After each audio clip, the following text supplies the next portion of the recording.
Okay. Happy President's Day, everyone. Welcome.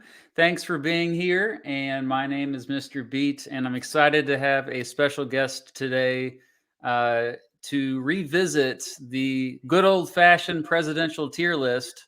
So, just a little bit of background. Almost exactly 2 years ago, I did a live stream looking at a presidential tier list, and I think there was another YouTuber by the name of iDubbbz that just did it. Oops, sorry. That did it just kind of a goofy video. And I was like, well, I'm going to do a more serious version of that and live stream it. The problem is I didn't really put much effort into preparing for it. So it was mostly on a whim, just from like stuff like, based on my crappy memory. And so I was doing it in real time, just trying to, with very little planning beforehand. And I was like, I want to kind of revisit that. Plus, my mind has changed in a couple years a little bit, based on my viewers' feedback, but reading new books and watching other videos and just continuing to learn. My mind is always changing, not only on issues, but on my interpretation of people from history. So one way that I think my views have been challenged a little bit is by coming across this fantastic YouTuber who his channel is Vlogging Through History, and he has joined me today. So I'm gonna add him. Welcome. Hey, good to be here. Yeah. So I first came across your channel when you did your presidential tier list. It was suggested to me because, of course, and I was like, well, this is interesting. This is cool. And he has a little bit different perspective. And then like a few months later, like I had a viewer, I think it was on Reddit, and they shared your reaction to my worst 10 presidents video. And they said, oh man, he was kind of trashing you, Mr. Beat. And I was like, oh, what's this? And so no, I watched it and I was like, oh, well, actually, this guy kind of seems to know his stuff. And and then I started watching more of your other content. And I noticed your channel had really grown too since like when I came across the tier list. So I was like, wow, this is awesome. But I think that there's a lot of reaction channels, but I think what kind of makes yours stand a little bit more apart. And I'm not just saying this because like you're here. Like I truly believe you add so much to the videos you react to. Like there's a lot of like deep commentary that demonstrates your deeper knowledge of American history in particular, but also world history. So yeah, that's why I've grown to respect you and your work. But yeah, why don't you just tell the audience like maybe how you stumbled into this? Okay, yeah. So I've actually had a gaming channel for about 5.5 years now, and I was just looking for something to do when I wasn't traveling for my day job, as speaking in schools. And so I decided to start this other channel, Vlogging Through History, just to kind of document my trips to historic sites while I was traveling. And right when I started the channel, COVID hit and shut all the travel down. So I had this channel sitting here for 6 months with nothing going on. And somebody suggested to me, why don't you start doing reaction videos to historical content that's on YouTube? And I said, okay, I'll try that. I did it. And I went from like 100 subscribers to 1,000 in 2 days. And then within a month, I was at 10,000 and it just went nuts. And, so my first love is still trying to create my own original content, but the reaction thing just kind of seems to have found an audience.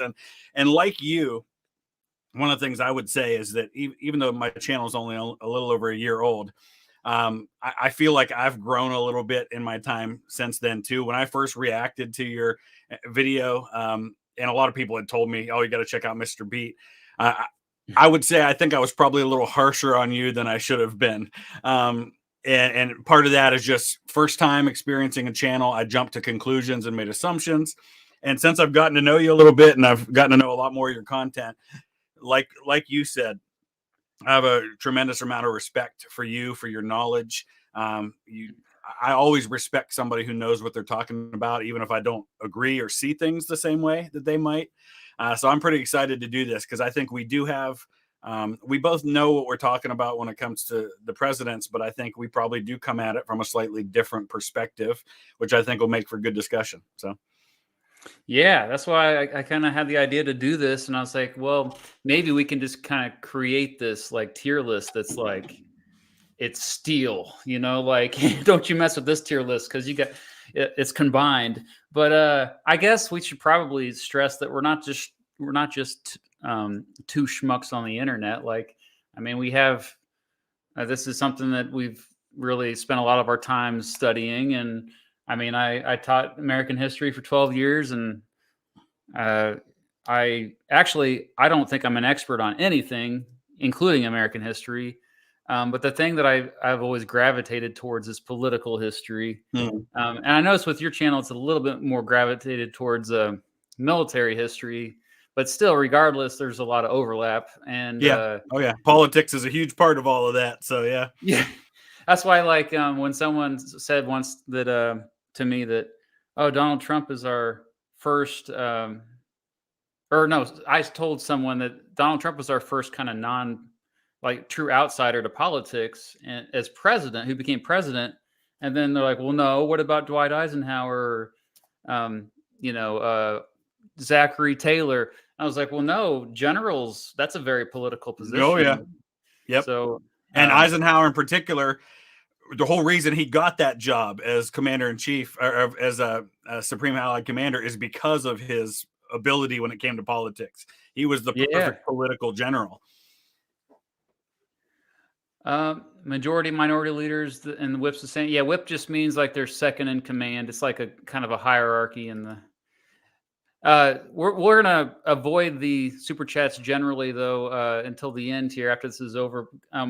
Are you still cool to stick around for questions? Oh yeah, yeah, I'm good. Okay, awesome. Well, yeah, let's pull up the the good old tier list. Whoops, that's not it. Oh, that's not.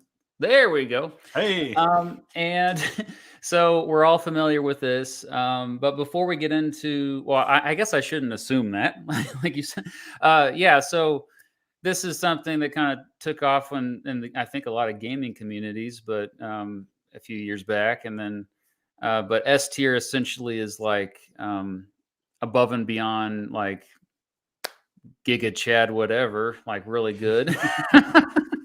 And then A, and then it follows kind of like the typical grading system of American public schools, with A being above average, B slightly above average, C average, D below average, F you're failing. F stands for failing.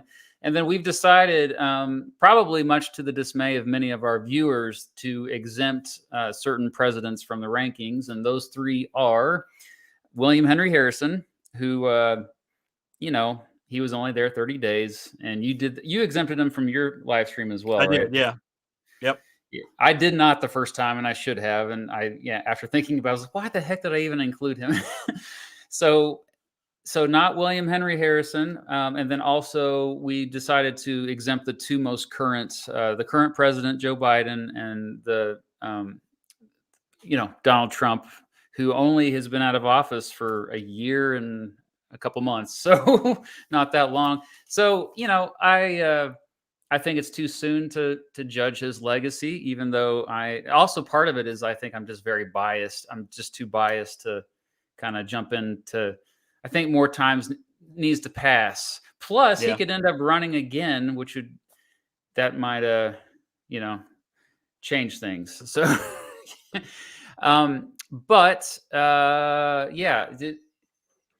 I think let's start with, do they know your real name? Can I say your real name? Yeah, Chris. Yeah, they do. Okay. Chris, could you please start off by saying what are the qualities that you think are the most important when determining the quality, like who's a good president? Okay, so for me, the criteria I typically use, and I think it's important for us to say that we decided we're judging these presidents solely on their presidency, not on what they did before office, what they did after office, not on, like some of these guys, we think they're great guys, but maybe not great presidents. And we're not judging them on whether or not we think they were a great guy. We're judging them on their presidency. So for me, I tried to come at it from, was what they did good for the American people? Did their presidency have a positive or negative impact on the direction of the country, on the prosperity of the country, on the good of the country? And, so there's some presidents who maybe people in the rest of the world, they view them very differently. Because their presidency maybe in America didn't impact America greatly, but had a positive impact in other places. And so that's, for me personally, what I chose to do was how I saw the choices they made, the decisions they made, the bills they signed and supported. Did it have a positive or negative impact on Americans and on the country? Yeah, that's a good way to put it. For me, I would say, my viewers who have watched for me for a while do know that I put a lot of emphasis on character, which integrity and honesty and compassion, empathy, that type of stuff. But also you have to be a little ruthless. I think even Richard Nixon mentioned that in one of his interviews after he was out of office, that being a leader of any type, sometimes you just have to separate your emotion from what you just have to do what's for the better of the most people or for the world. And the being president now means like you are in many ways the most powerful person in the world still. And I mean, so leadership ability overall, I think, in addition to character, but more specifically, being able to make good decisions. I think that's one big reason why Harry Truman ranks so high with me, is because he had to deal with the biggest decisions maybe ever for a president. And then also accomplishments. It's one thing for a president to say like, I want to do this, but actually to get it done. And so like you can judge President Biden by Build Back Better. There's a lot of good here. This has really helped Americans. But the fact of the matter is he has not been able to get that bill through. And so that will certainly hurt his legacy, I think. So accomplishments, leadership ability, decision-making, those are basically the big three for me that I'm looking at. Also, we should really stress, because this is different than our... well, I'm not sure about...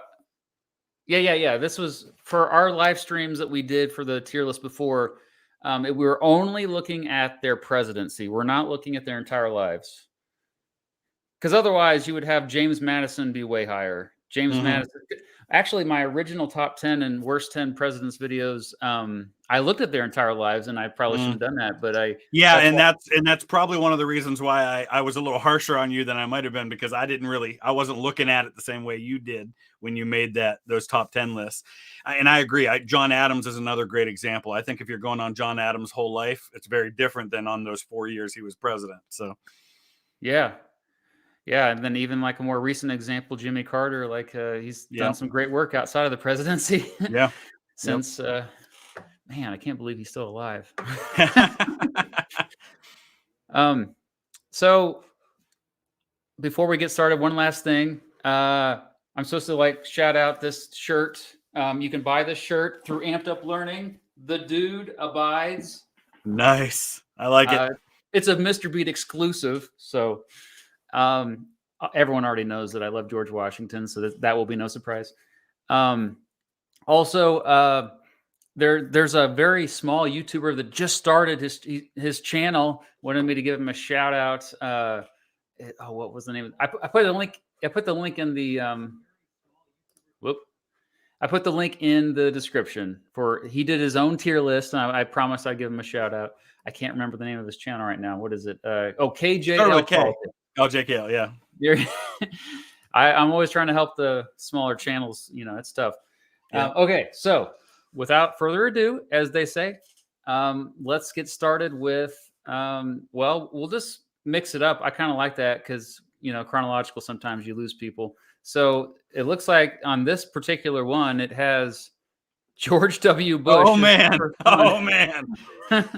We're going to start off with a doozy, aren't we? Yeah. So, recently in office, 2001 to 2009. So our bias definitely is, we lived through his presidency. I'm assuming we're about the same age, by the way. I don't know. I'm 44. I think I might be a couple years older than you. Yeah, I'm 40. So, yeah. So yeah, we that said, a lot of time has passed. I mean, you think about it, 13 years. So where would you place George W. Oh Bush? boy, this is going to be fun because followers of my channel know that I avoid like the plague anything after 1990. All right, so George W. Bush is one that during his presidency, and anybody who's followed my channel, they know that I lean conservative in my politics. So I voted for George W. Bush, and I was largely pretty supportive of him during his presidency. Of course, everybody was at the beginning. I mean, the man had like a 90% approval rating after 9/11. It was unlike anything we'll ever see in our lifetime again, I'm sure. But I think as time passes, it becomes painfully obvious that some of his foreign policy did not work out very well. The Iraq War, I think most people are going to agree that was probably a mistake. That, especially in hindsight with the whole WMD, that kind of stuff. And of course, we ended up in a recession after his presidency, whether you blame him for that or not, it definitely happened. So I think, setting aside my personal bias toward the man, I like George W. Bush. And it seems like a lot of people who knew him privately found him very likable. I think I'm going to go D for George W. Bush. Okay. Which might come as a surprise to some folks, because probably, I think 5 or 10 years ago, I might have said B or C, but I'm going to go D. Okay. Yeah, I thought you would have maybe put him at a C. But I agree with you at the beginning of his presidency, he was much more likable, easy to like for most Americans, especially after 9/11 when he was with the megaphone, with the bullhorn. Oh yeah, that's one of my all-time favorite presidential moments, is that megaphone moment, Ground Zero. Yeah, I still get goosebumps watching it. In fact, I featured it in my 9/11 video. But there's just, good guys can make bad decisions. I say the same thing about Herbert Hoover. They may have had good character. He did have compassion. He did have integrity, but he took bad advice. He made poor decisions. Also, a lot of legislation specifically that he signed, I did not like. First of all, the authorization to use military force, which is something that's not really brought up enough. Right after 9/11, this was bipartisan. This was something that right. Oh yeah, absolutely supported by Hillary Clinton, for example. Joe Biden supported it. Yeah. Yeah, that in Congress easily passed. He signed it, and the reason why I don't like it is it basically paved the way for perpetual warfare, like war on terrorism. Technically still does continue to this day when you look at where we're still dropping bombs and in the name of trying to get I would say not terrorists even, but even suspected terrorists. I mean, these are not people that have trials. They're just, so that was a big negative. The Patriot Act, which, I think over time we began to realize the government overreach with that. I can understand the short-sighted in 2001, but how many? It's an emotional response. Yeah. To what happened. Yeah.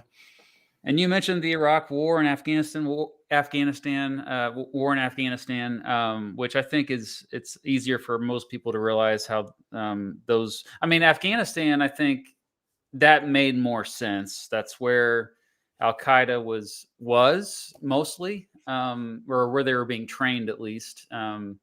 People forget that most of the hijackers on 9/11 were from Saudi Arabia. Yep. And just, I mean, the Iraq War was especially misguided, to put it kind of nicely. And so overall, I'm also forgetting, you mentioned the Great Recession. I think the crony capitalism in particular, most Americans didn't see much in terms of actually getting bailed out. Like they did suspend paying FICA taxes, but when you look at who benefited the most out of government assistance after the Great Recession due to the Bush administration and then later with Obama, it was giant corporations who were bailed out.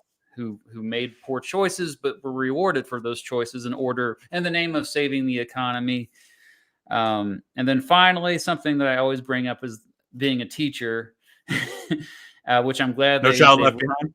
Yes, they've gotten rid of Got it. So later on, they got rid of most of the provisions, but No Child Left Behind was, I think, also a disaster, mostly because of it. I mean, the federal government, it was the most control they had ever had over education, which is supposed to be a state thing, but also just it kind of normalized, standardized testing year after year, and just this looking only at the raw data, and then like holding back money from poor districts because of low test scores. It ended up being very ineffective. So yeah, Bush is an F for me. Yeah. So we disagree slightly.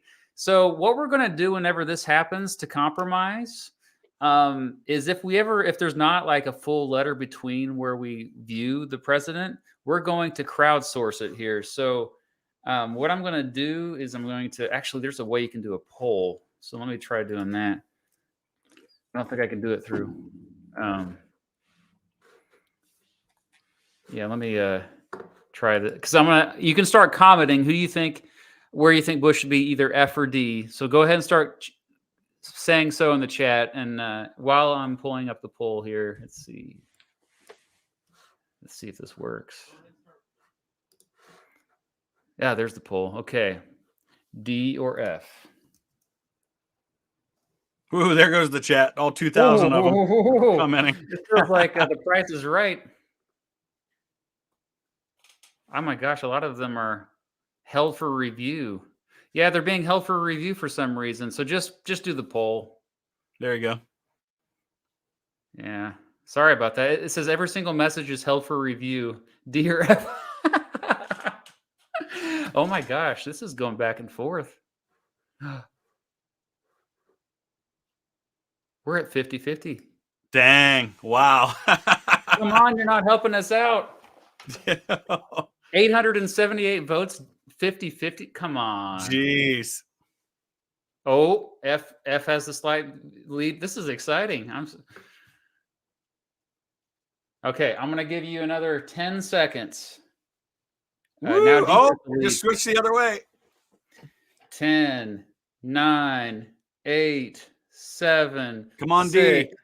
5, 4, 3, 2, 1. Okay, I'm clicking in poll. Oh, will it let me? Okay. Okay, the results are D 51%, F 48%. I wonder why. Wow, just like an election. Wow. Okay, democracy at work. So we are keeping. Yeah, that's pretty cool, actually. I'm glad that worked out.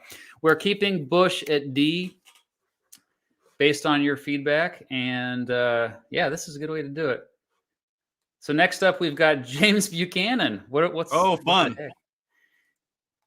What so yeah, where would you place James Buchanan and why? Okay, I'll go. All right, so I think we're probably going to agree on this one. Yeah. James Buchanan is the last in kind of a long list of really bad presidents that we had there for a while. A lot of bad one-term presidents we had. It was a rough stretch. He's pretty typically at the bottom of most people's lists. I mean, he didn't do really anything to stop the descent into civil war. He really kind of pushes the Supreme Court to double down on the Dred Scott decision, make it more comprehensive. And he's a until Biden, the only Pennsylvania president we ever had. And Pennsylvania, for a state that was so influential early on in our country, did not do so well with that president. So, just based on those things alone for me, and his really just lack of any kind of decisive action when it came to the descent towards civil war, his support for Dred Scott, he's an F for me easily. Yeah. Dred Scott was definitely, that's something he actually influenced the court, saying, hey, you gotta vote this way, which is kind of crazy to find out about. But I put down, like we actually took notes this time. In addition to what you said, I actually found a positive that surprised me. He did have a more balanced cabinet compared to most presidents. But the overall, yeah, his indecisiveness, whenever he did speak, he said nothing that would unite the country. It just made things worse. Like if you look at his speeches, and also like apparently I went down a rabbit hole a couple days ago that we're finding out that maybe there was some corruption in his administration that has not been. Maybe those letters that he burned included more information about that corruption. Um, he was kind of similar to LBJ in some ways, that he was kind of aggressive with trying to pressure Congress to do things that he wanted, including, like we mentioned, the Supreme Court as well. But yeah, just a dough face. Yeah. So yeah, and dough people face. mentioned too, and I should have mentioned the Panic of 1857 happens under his watch. He made it worse. He made the Panic of 1857 worse. Like every policy that he pushed for made it worse. Yeah. And that's the problem sometimes with presidents is they can't necessarily control whether these financial panics happen, Right. but they do have a big influence on whether they last longer, whether they get worse, or whether they can kind of slow it down and maybe make it not as bad. And yeah, you're right. Yep. He absolutely made it worse.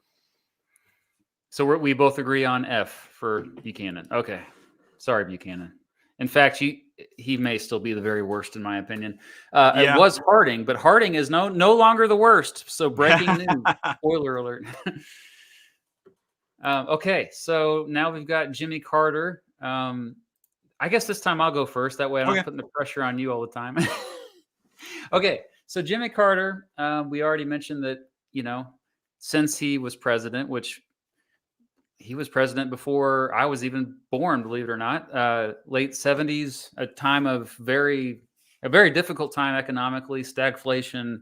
The economy was kind of just barely chugging along, and you had rising gas prices. And I mean, we think of inflation as bad now. It was even worse back then. And I think my main issue with Jimmy Carter, it's easy to point to the Iran hostage crisis, which obviously he didn't handle that very well, in my opinion. But I think the other thing that's really important of being a president, an effective president, is being able to effectively communicate. And he didn't do that very well.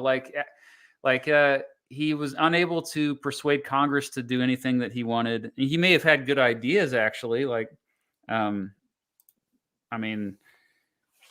of the stuff that he did get done actually sucked, like bailing out Chrysler, which apparently has been bailed out 2 times in American history. I will say the positives. I think SALT II and the Camp David Accords were a net positive. Camp David, yeah. So yeah, like foreign policy, actually, other than the Iran hostage crisis, I think was not so bad. But yeah, mostly communicating with Congress and the American people. He seemed to be a little bit out of touch with the American people. Yeah, what am I forgetting? No, I think you hit it pretty good. Those are the first things I thought of. Was it comes across to me as kind of weak leadership, and especially then when you talk about communication, he then runs up against the juggernaut of communication that is Ronald Reagan in 1980, which was one of the reasons why he had no chance in that election. Is you had a master communicator who came across as being on top of things and being able to effectively communicate against somebody who just couldn't do that. And the financial stuff at home, the Iran hostage crisis, Camp David's a good thing. Like you said, I didn't mention in my notes anything about SALT, but that was a good one as well. I have him at D. What do you think about D?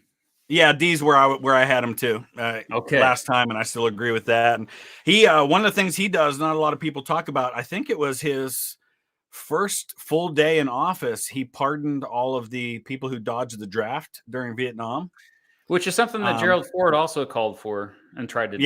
Yeah. But yeah, and he was president when I was born. 1977 was his first year in office.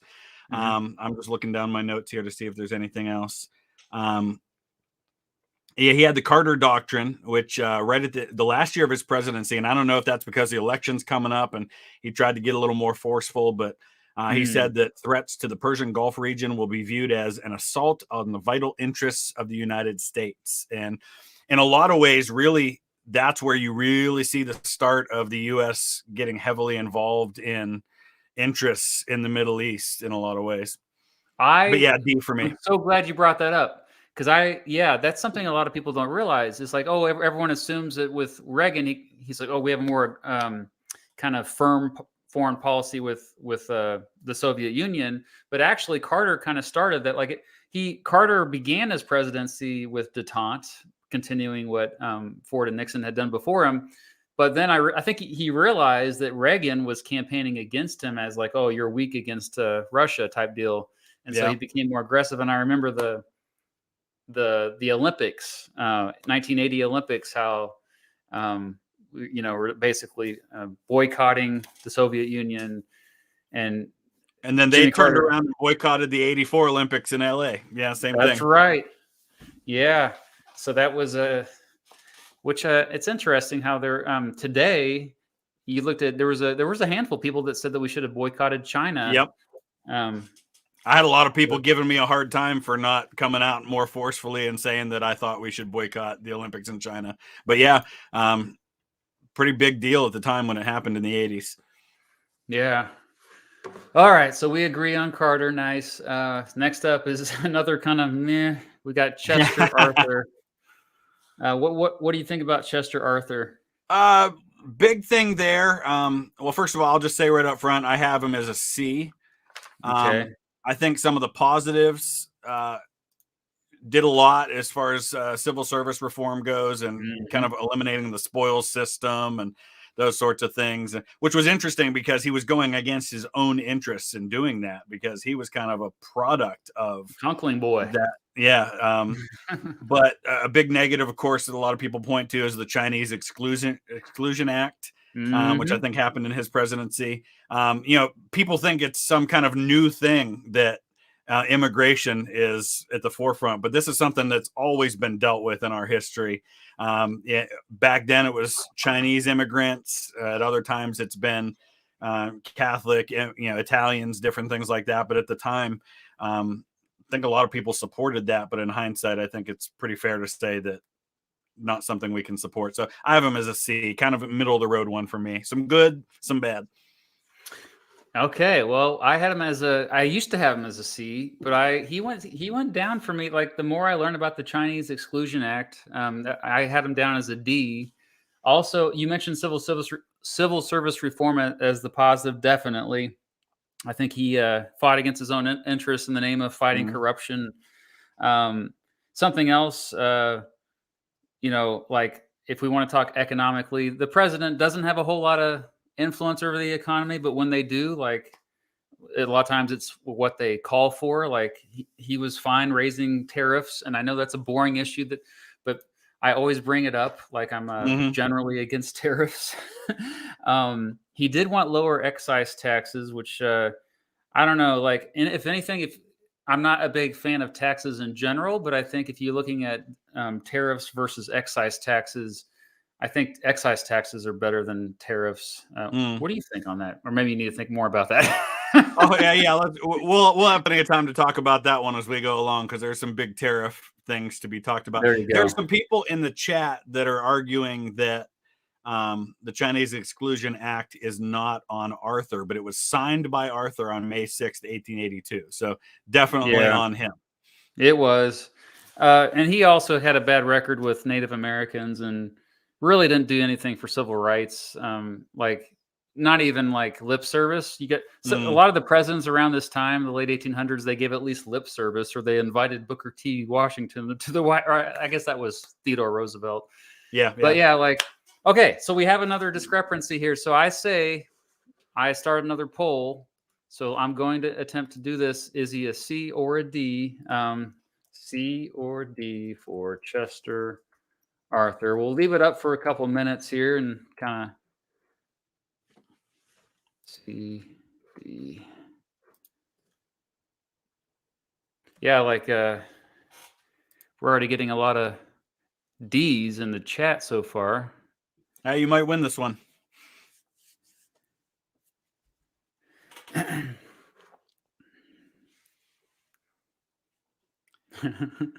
Oh yeah, this one's going a little more. Oh, they're a little less divided, I guess. C's in the lead, has 57%. Come on, D's, come on. They just guys, like this is going to go to his head if I keep winning these polls. Oh, I'm okay with that. It's getting closer now.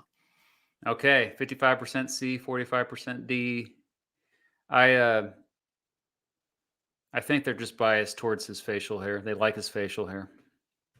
It is pretty interesting. I mean, in a time when a lot of guys had beards, give them credit for being a little different with it. The bearded age, as I call it. All right, I'm going to give you 10 more seconds, folks, to vote in the poll. C or D for Chester Arthur. 10, 9, 8, 7, 6, 5, 4, 3, 2, 1. It got a little closer there, but it looks like C got 54%, I believe. Yeah, but it shows you, that we're at least right on the right track, that it's this close. So the ones that we don't agree on, it seems like everybody else is as divided as we are. Good point. Definitely. Okay. So next up, we got one that I think is a little bit more contentious between you and I, and that is Grover Cleveland. Well, first of all, I think it was your stream that you brought up your reaction to my worst 10 or my best 10 presidents video. Oh, it was on the issue of character, I think, is where I kind of took exception to. Yeah. So, and that's actually a big talking point for me. Like typically is like, I focus a lot on his integrity, honesty. Like if you look at a lot of sources, they say that he was somebody who, was trustworthy for, a man of character. Yeah, and I think probably our disagreement on character has more to do with his personal life for me than his character as president. And I think that's a fair separation to make, that there may be issues in his personal life, but that's not what we're talking about here. So, well, I still place him at an A, and I think so. You brought up, I believe, there was a few articles a few years ago about his alleged sexual assault. I just realized I demonetized this video by saying that, but that's okay. So he did get into some trouble with. Well, I mean, when I say in trouble, like he was attacked in the press, and I was, I didn't know much about it, and so I did go out and buy a book about that. I wonder if I have it back here. It's well, anyway, I narrowed it. Like I read all these articles, and it looked like that they were all coming from the same source. And there's a book that was written by a contemporary journalist about these scams. Let me see if I can find the name of the book online, or if somebody in the chats knows. Grover Cleveland book. Anyway, I read the book and I wasn't that impressed. Like here it is. It's Scoundrel? No, that's not. That's a different one. Maybe it's. Yeah, you make a good point, though, as you're pulling A Secret Life. That's the book. When you're talking about when you start looking into that stuff and you find out it all came from the same person, that does have to make you wonder about how accurate that stuff is. Is it just somebody going after him? A lot of the stuff was convincing. The name of the book is called The Secret Life, by the way. You can buy it on Amazon. It's actually a pretty decent book. The author is Charles Lockman. But what I did in the book after I read it, I was like, well, okay, some of this is credible. But most of the sources, in fact, nearly all of them, were from articles that came out in the 1880s about events that happened 20 years prior. And it was a lot of hearsay. It was a lot of, it reminded me, it's very similar to some of the problems of the Me Too movement these days. It's like, it's hard to get concrete evidence. And a lot of times it literally is he said, she said. And it sucks because we want to know the truth, but I don't think we're ever going to know the truth about what happened between him and Halpin, this woman that he did have he was the father of her child. He did appear to try to take care of this child, but I think a lot of the stuff is kind of just lost in history. And so you kind of have to, a lot of it's conjecture. Right. I'm going to give him the benefit of the doubt based on all the other accounts that I read about his character. So that's why I still lean on the side that, he was a good guy. What do you think? And when I think I made him a C in my previous tier list. And I'll have to acknowledge that based on my own criteria this time around, leaving out the questions I have about some of the things in his personal life, judging him solely on his presidency, I'm willing to go up to a B for him, which means we're going to have another vote here in just a minute.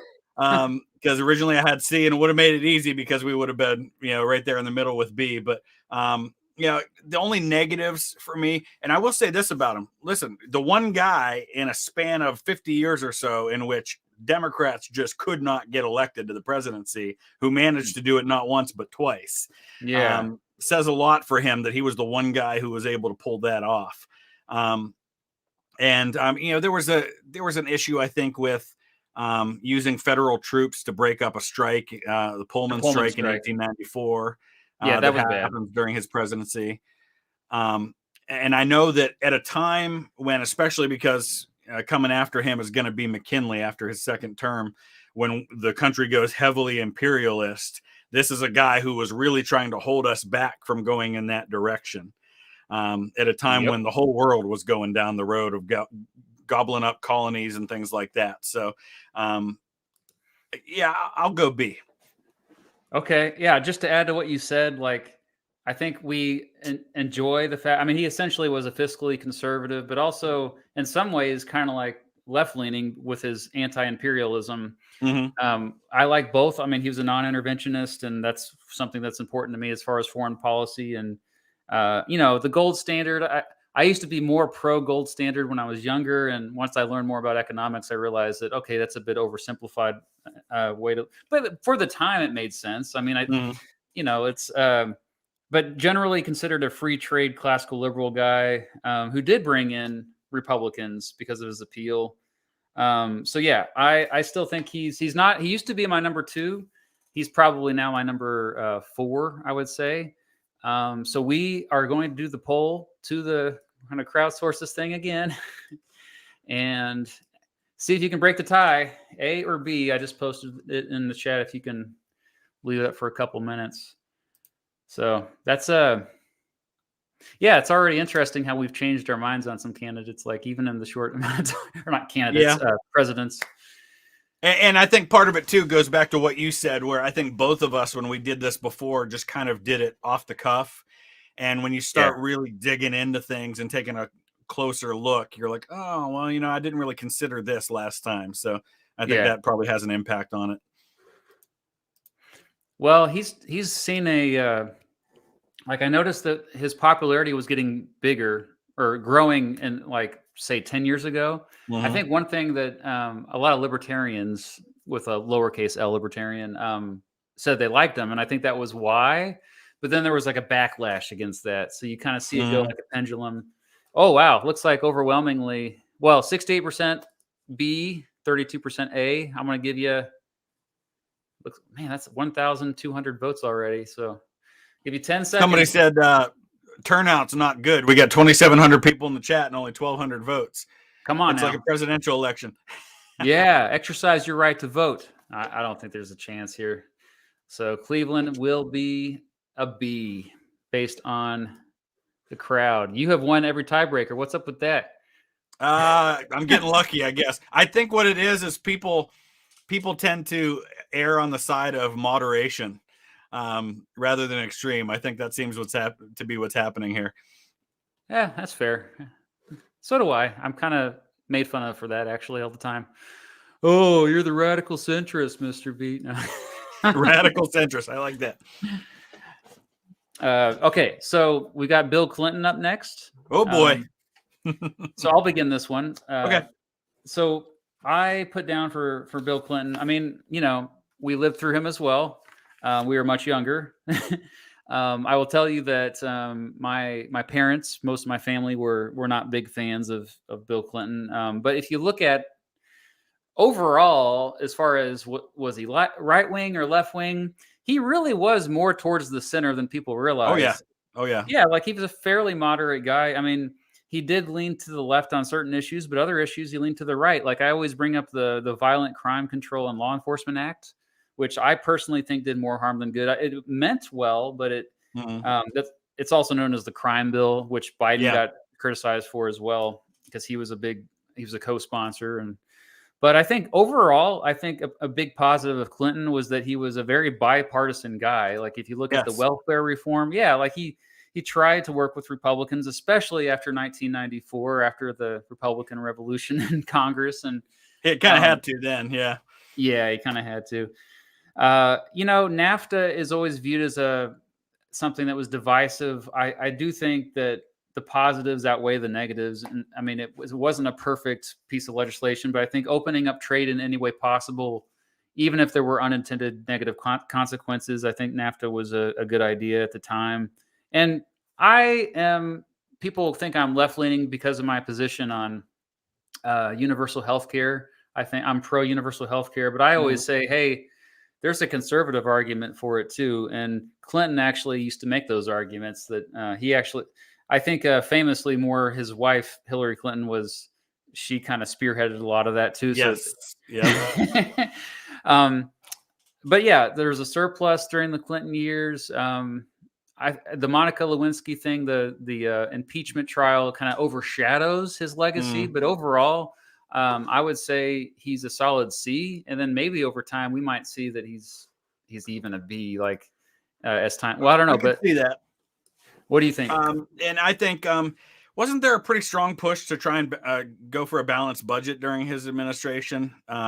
Yeah, and again, that's going to be something that appeals, or at least did appeal to conservatives. I agree 100%. Probably in my lifetime, the most moderate president we've had.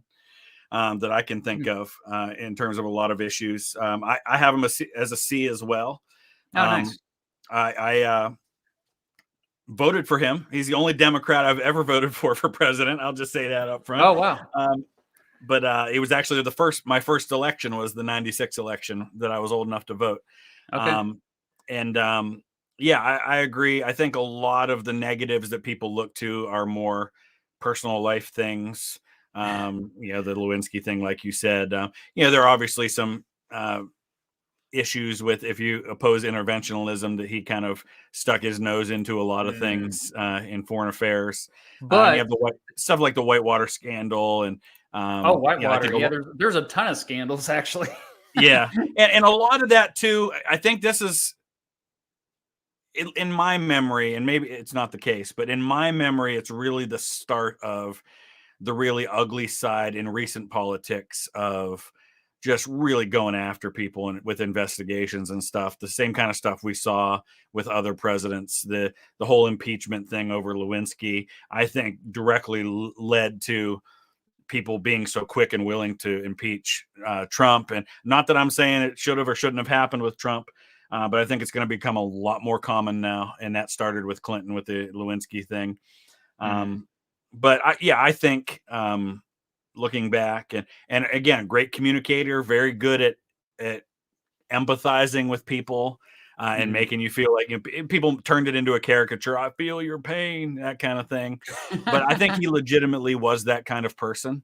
I think he was somebody who tried very hard to empathize and understand people. And I think that made him a good leader in that sense. Because I don't think some presidents are able to do that or are very out of touch. And I think that was a positive quality for him. So, C for me. Yeah, he had a fairly modest upbringing, which I think helps with that. And one of our presidents who had a different name as president than he was born with. That's right. Along with, I think, Gerald Ford had a different last name when he was born. Well, there was the original biological father there. Kind of that didn't work out. He was out of the picture.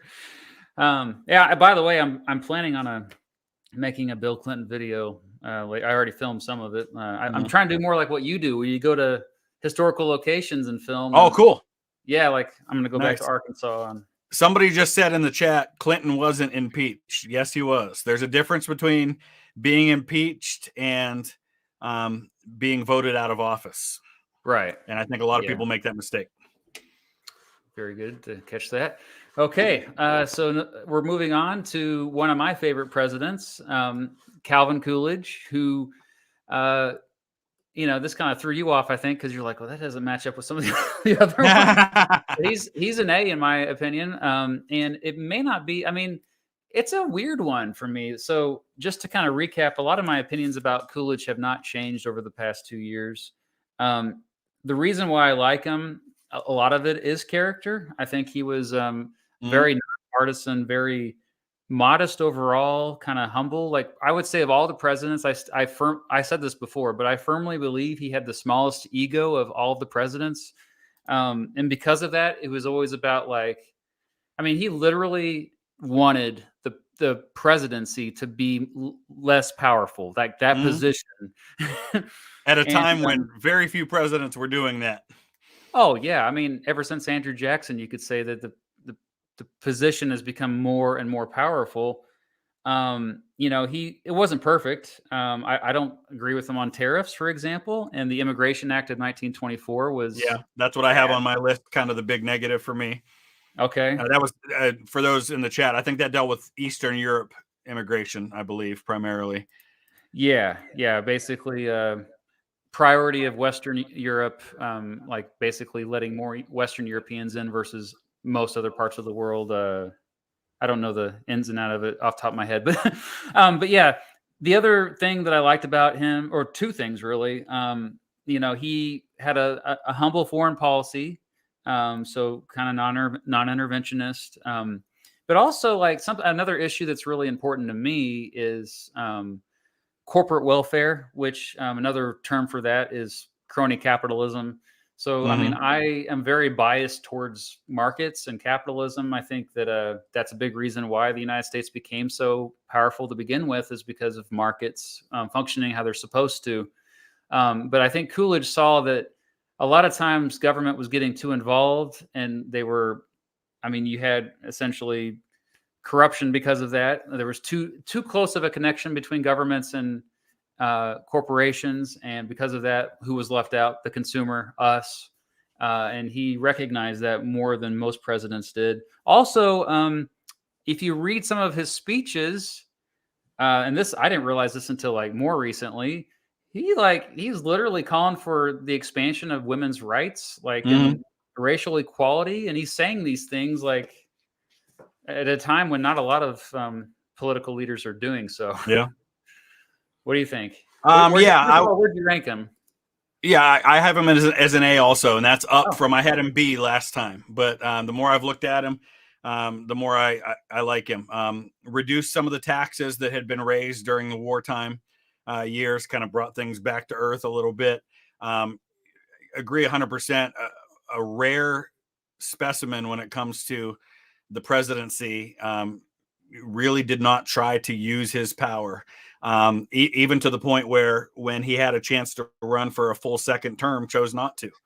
And a lot of people wouldn't have done that in that situation. There was another one I had too.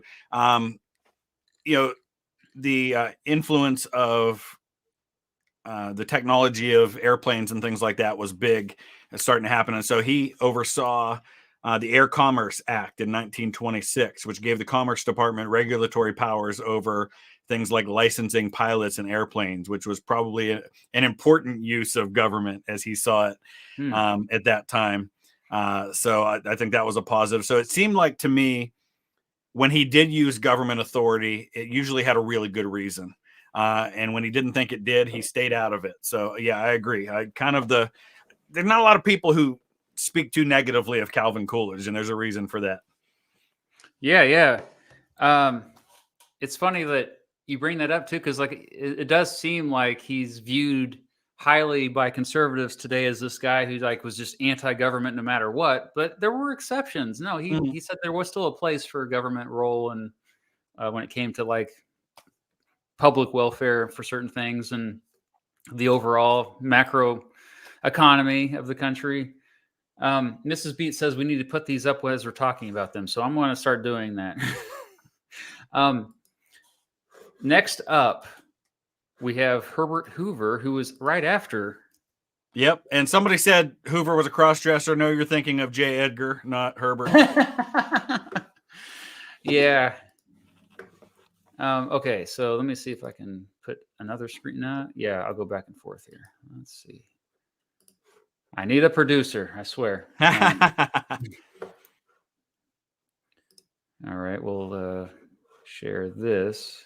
Then I have to go back and forth. I should have had slides. That's what I should have done. And now I got too many windows open. All right, well, there's Hoover. And I would say, I hear myself.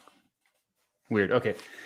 So Hoover, I had down still as an F. And the reason why, I think overall, it's funny because people are like, well, you put Calvin Coolidge so high. Why would you put Hoover as an F and Coolidge as an A? You don't make any sense, Mr. Beat. Coolidge was the reason, like, just as guilty with this laissez-faire economics. But I think that's a incredibly oversimplification of history. I think you need to dig deeper than that. Mostly, like, I think there's a few things that stand out. I mean, overall, I guess he wasn't that bad, but the few things that he did, I think, were just so bad. And again, he's a guy that was, I think, he had good character. Mm-hmm. But I think maybe possibly the second or third worst law in American history is the Smoot-Hawley Tariff Act, in my opinion, which raised import taxes, which was the worst law you could possibly sign at that time. At that time, yeah, like, and it caused a lot of other countries to respond with retaliatory laws of their own, and yeah, it was. And he was an economics guy, wasn't he? The Secretary of Commerce. He was. That doesn't mean he knew it. Like, even Coolidge said that when he was Secretary of Commerce, he didn't really know what he was doing. Yeah. And he was a successful businessman. Don't get me wrong, but he was like a geology guy. Like, he was. But yeah, I really don't think he understood economics that well. And he did. That was the only thing he did. Like, he could have done other things that kind of helped out more ordinary Americans. Later on, the RFC bailed out businesses, which I don't think was effective at all. So I think that was actually something that maybe even hurt the economy more than it helped it. The other thing I was going to mention was, two other things. One, the Revenue Act of 1932, which let's raise taxes to balance the budget during the middle of the worst depression in our history. Yeah. And then the bonus army, the way that the bonus army veterans were treated horribly. So so when I originally did it, I'm looking back, I had him as a C, and I was totally wrong on that. And here's why. My gut reaction doing it off the top of my head was to think, well, you can't put the Great Depression the stock market crash, you can't blame Hoover for all of that. And I still believe that you can't blame him 100% for that happening. You can blame him, as we talked about earlier, for how he responded to it. And it seemed like you said, he seemed to make all the wrong moves in trying to deal with the Depression. And for that, he's 100% responsible. And yeah, the bonus army thing is definitely a big one. You get all these World War I veterans who march. I think they marched on Washington, didn't they?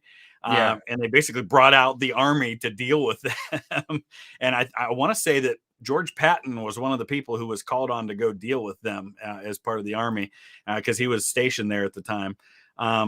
But yeah, he just doubled down on bad decisions as the Great Depression went out. So I'm going to go with you. That's one I shifted a lot from. I was originally a C. I am now also an F on Hoover. Okay. Yeah, let's update this. That's making this easier. Yeah, I mean, oops, let's see here. See, now I gotta start this all over. Okay, maybe I'll just keep it on the back to the tier list. I'll keep the whole window open. That will be easier. Yeah, we'll do that. All right. Oh, that looks different. That's not it. That's my old one. That's your old one. Yeah. No, share window.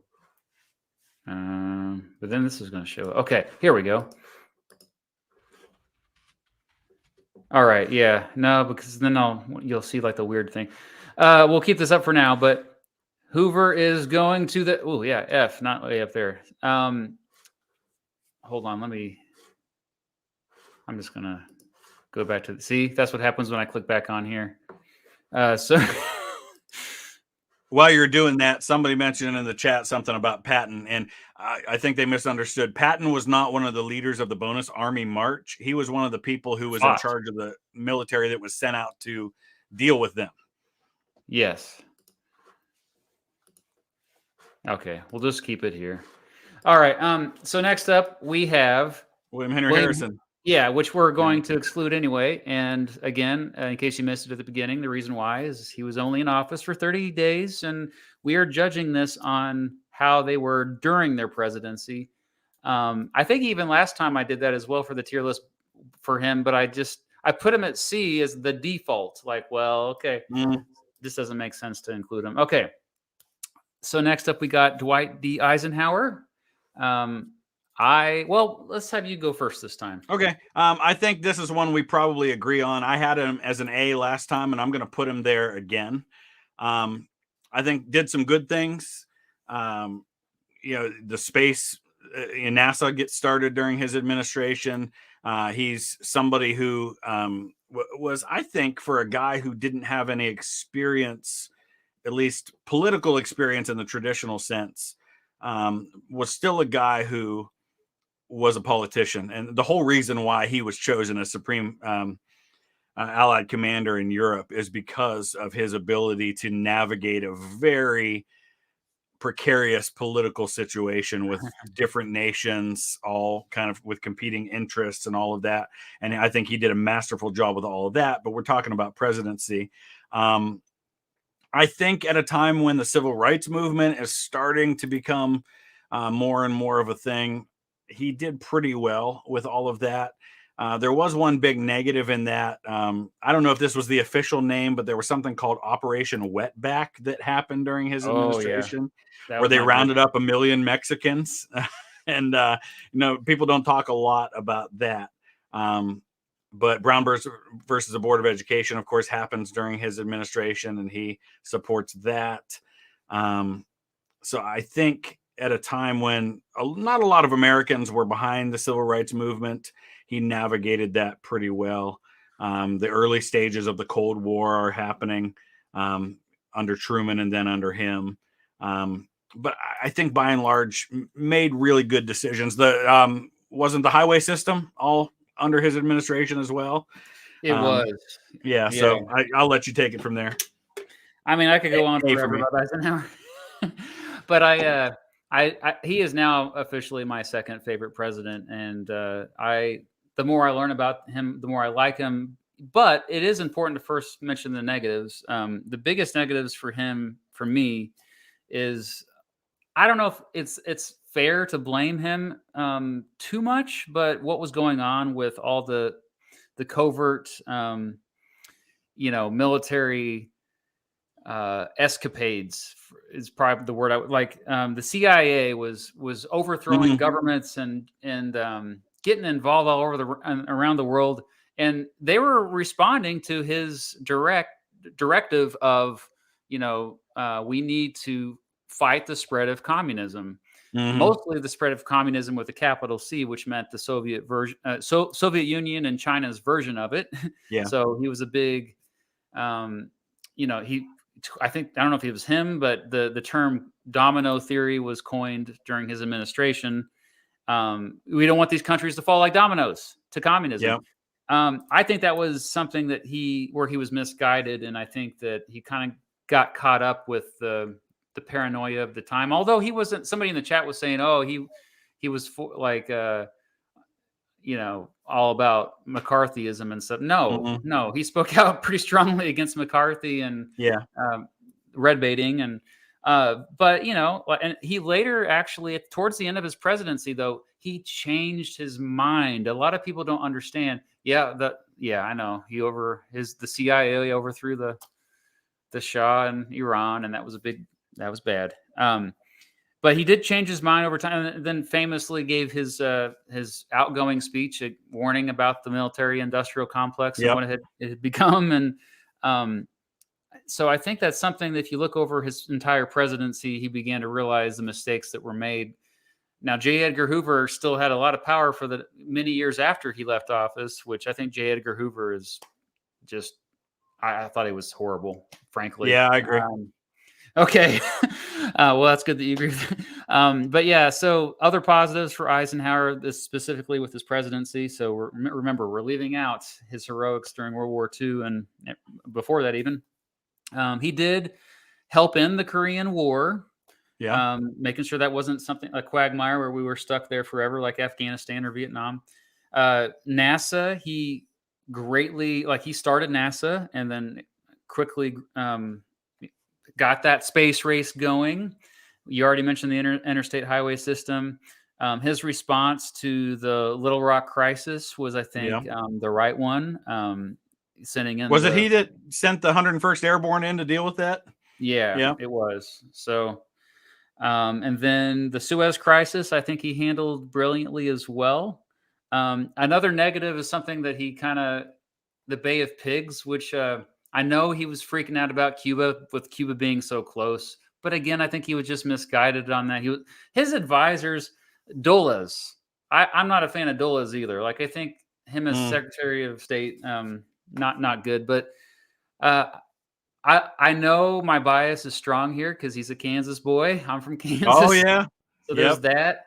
But I put him as an A. Some people said, "Oh, are you ready to put him as an S tier?" What do you think for Eisenhower? A for me as well. Yep. Okay then. Wow, there are more similarities than I was anticipating. All right, we'll keep it there then. No pull for this one. We go right from a Kansas boy to an Ohio boy. And as an Ohioan, I will be the first to admit that while we have a lot of great people who came from Ohio, our presidents are not necessarily the best ones. There are a lot. But yeah, so it goes. Okay, it's a bit of a mixed bag with our presidents, but unfortunately probably more negative than positive. I'll say this, like my view of Taft is it's probably I don't know enough about Taft really to I still feel like I have a lot to learn about him, but my impressions of him is basically he was like Teddy Roosevelt light. Yes, I think that's a very fair assessment, actually. Even though he was heavy, if you know what I mean. Which is why Teddy Roosevelt didn't like how he handled things, because he was too light compared to Teddy Roosevelt.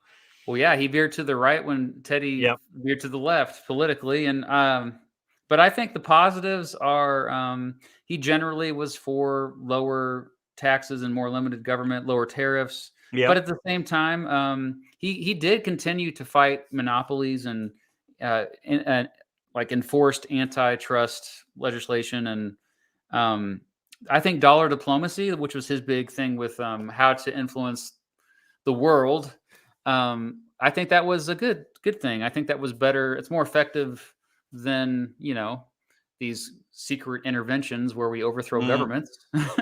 But overall, I don't know. Like, I don't feel like he was somebody. I mean, we all know that he didn't like the job. He'd much rather be a Supreme Court justice. And I feel like he got in the end.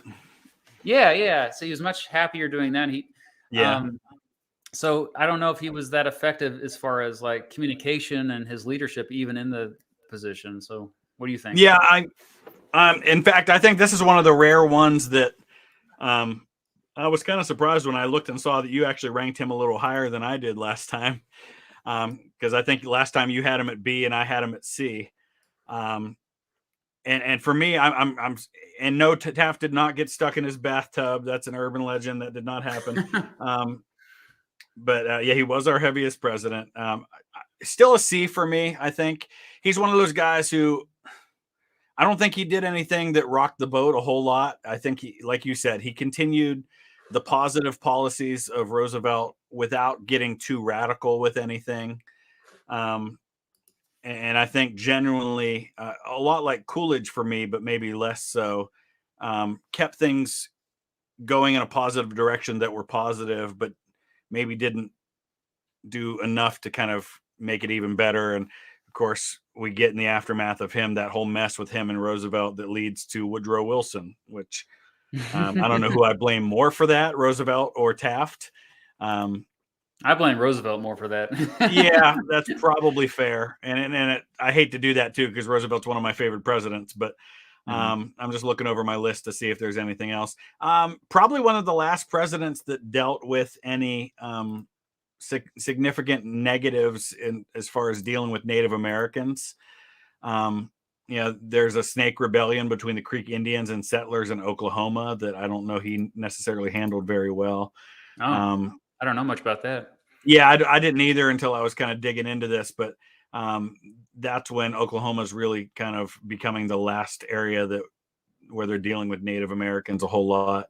But toward the end of his presidency, he did back off a little bit from dealing with trust busting a whole lot. And that's probably one of the things that led to Theodore Roosevelt jumping back into the game a little bit. And that's probably one of the things that holds me back from maybe putting him at a B. So C for me. Yeah. And I think I actually, when I put him as a B before, it was probably more a B minus. And so I would say C. So he's gone down for me a little bit. So we can agree. We both agree on that one again. Alec Baldwin's next, I see. AKA Millard Fillmore. This was like my most controversial one 2 years ago when I did this. I was surprised when I saw your ranking on this one. I really was. He also would have been okay. So I had him as basically a B minus, and I got the joke that was I think the most consistent in the chat was, well, the comments even was, oh, you ranked him the same as Abraham Lincoln. That makes sense, like sarcastically. Clearly, Abraham Lincoln was a much better president than Millard Fillmore, but I don't know. I've always been biased for him, and it's because I read a book about him a long time ago, and I seriously just it's because like a lot of times biographers, they're not going to just write a whole book bashing somebody who's been dead for 100 years or more. Like they do that today about politicians today, but the biography I read was I don't remember the name of it. It was so long ago, but it painted a more nuanced picture of him. And so what I wrote down for Millard Fillmore, and my view of him has gone down a little bit, but overall, like something I liked about him is he had like something that was really important to him was infrastructure. He was somebody who came from, that faction of Whigs where that was like the big thing, where that was what's going to make the country great is if the government supports stuff like a national road or the Erie Canal. And he was all about that. He also, many people don't know about Fillmore. He was anti-imperialist before it was cool. He was cool with a lot of social reforms, women's rights, and he actually had a friendship with Dorothea Dix.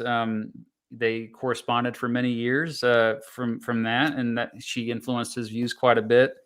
When I mentioned the anti-imperialism stuff, I'm mostly getting that from his views about Hawaii. He believed in self-governorship of, they were a republic essentially, and how we acquired Hawaii later on was pretty shady in my view.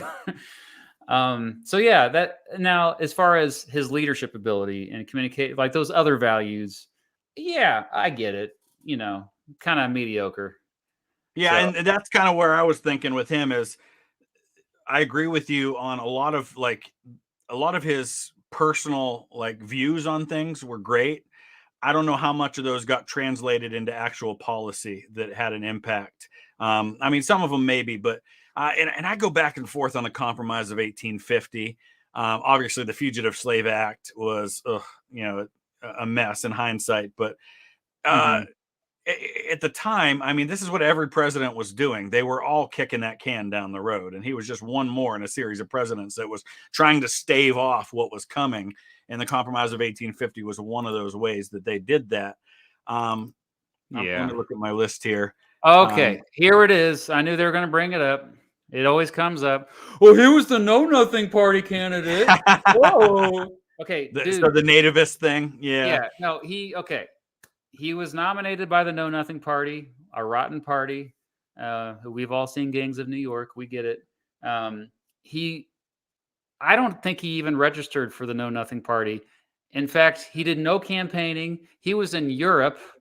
He did not want to run with the Know Nothing Party. They nominated him. Okay, it's kind of like if the Ku Klux Klan endorsed Joe Biden. Joe Biden would be like, "No, I condone that. I don't want anything to do with Ku Klux Klan." Yeah. Well, but they still nominated you. And that's something people do even today. They point to that person supports that person, therefore that person agrees with this person. Exactly. You can't go that way. Yeah, I don't. The anti-Masonic Party. The nativist thing, I think, is overblown because of that. Fillmore killed Leo DiCaprio. Oh boy. So he was originally a D for me. I've actually softened on him a little bit because in the midst of a time when we had some pretty awful presidents, he was probably better than he's probably a little better than most of them. So I'm giving him a C. I don't know where you're going to be, but C for me.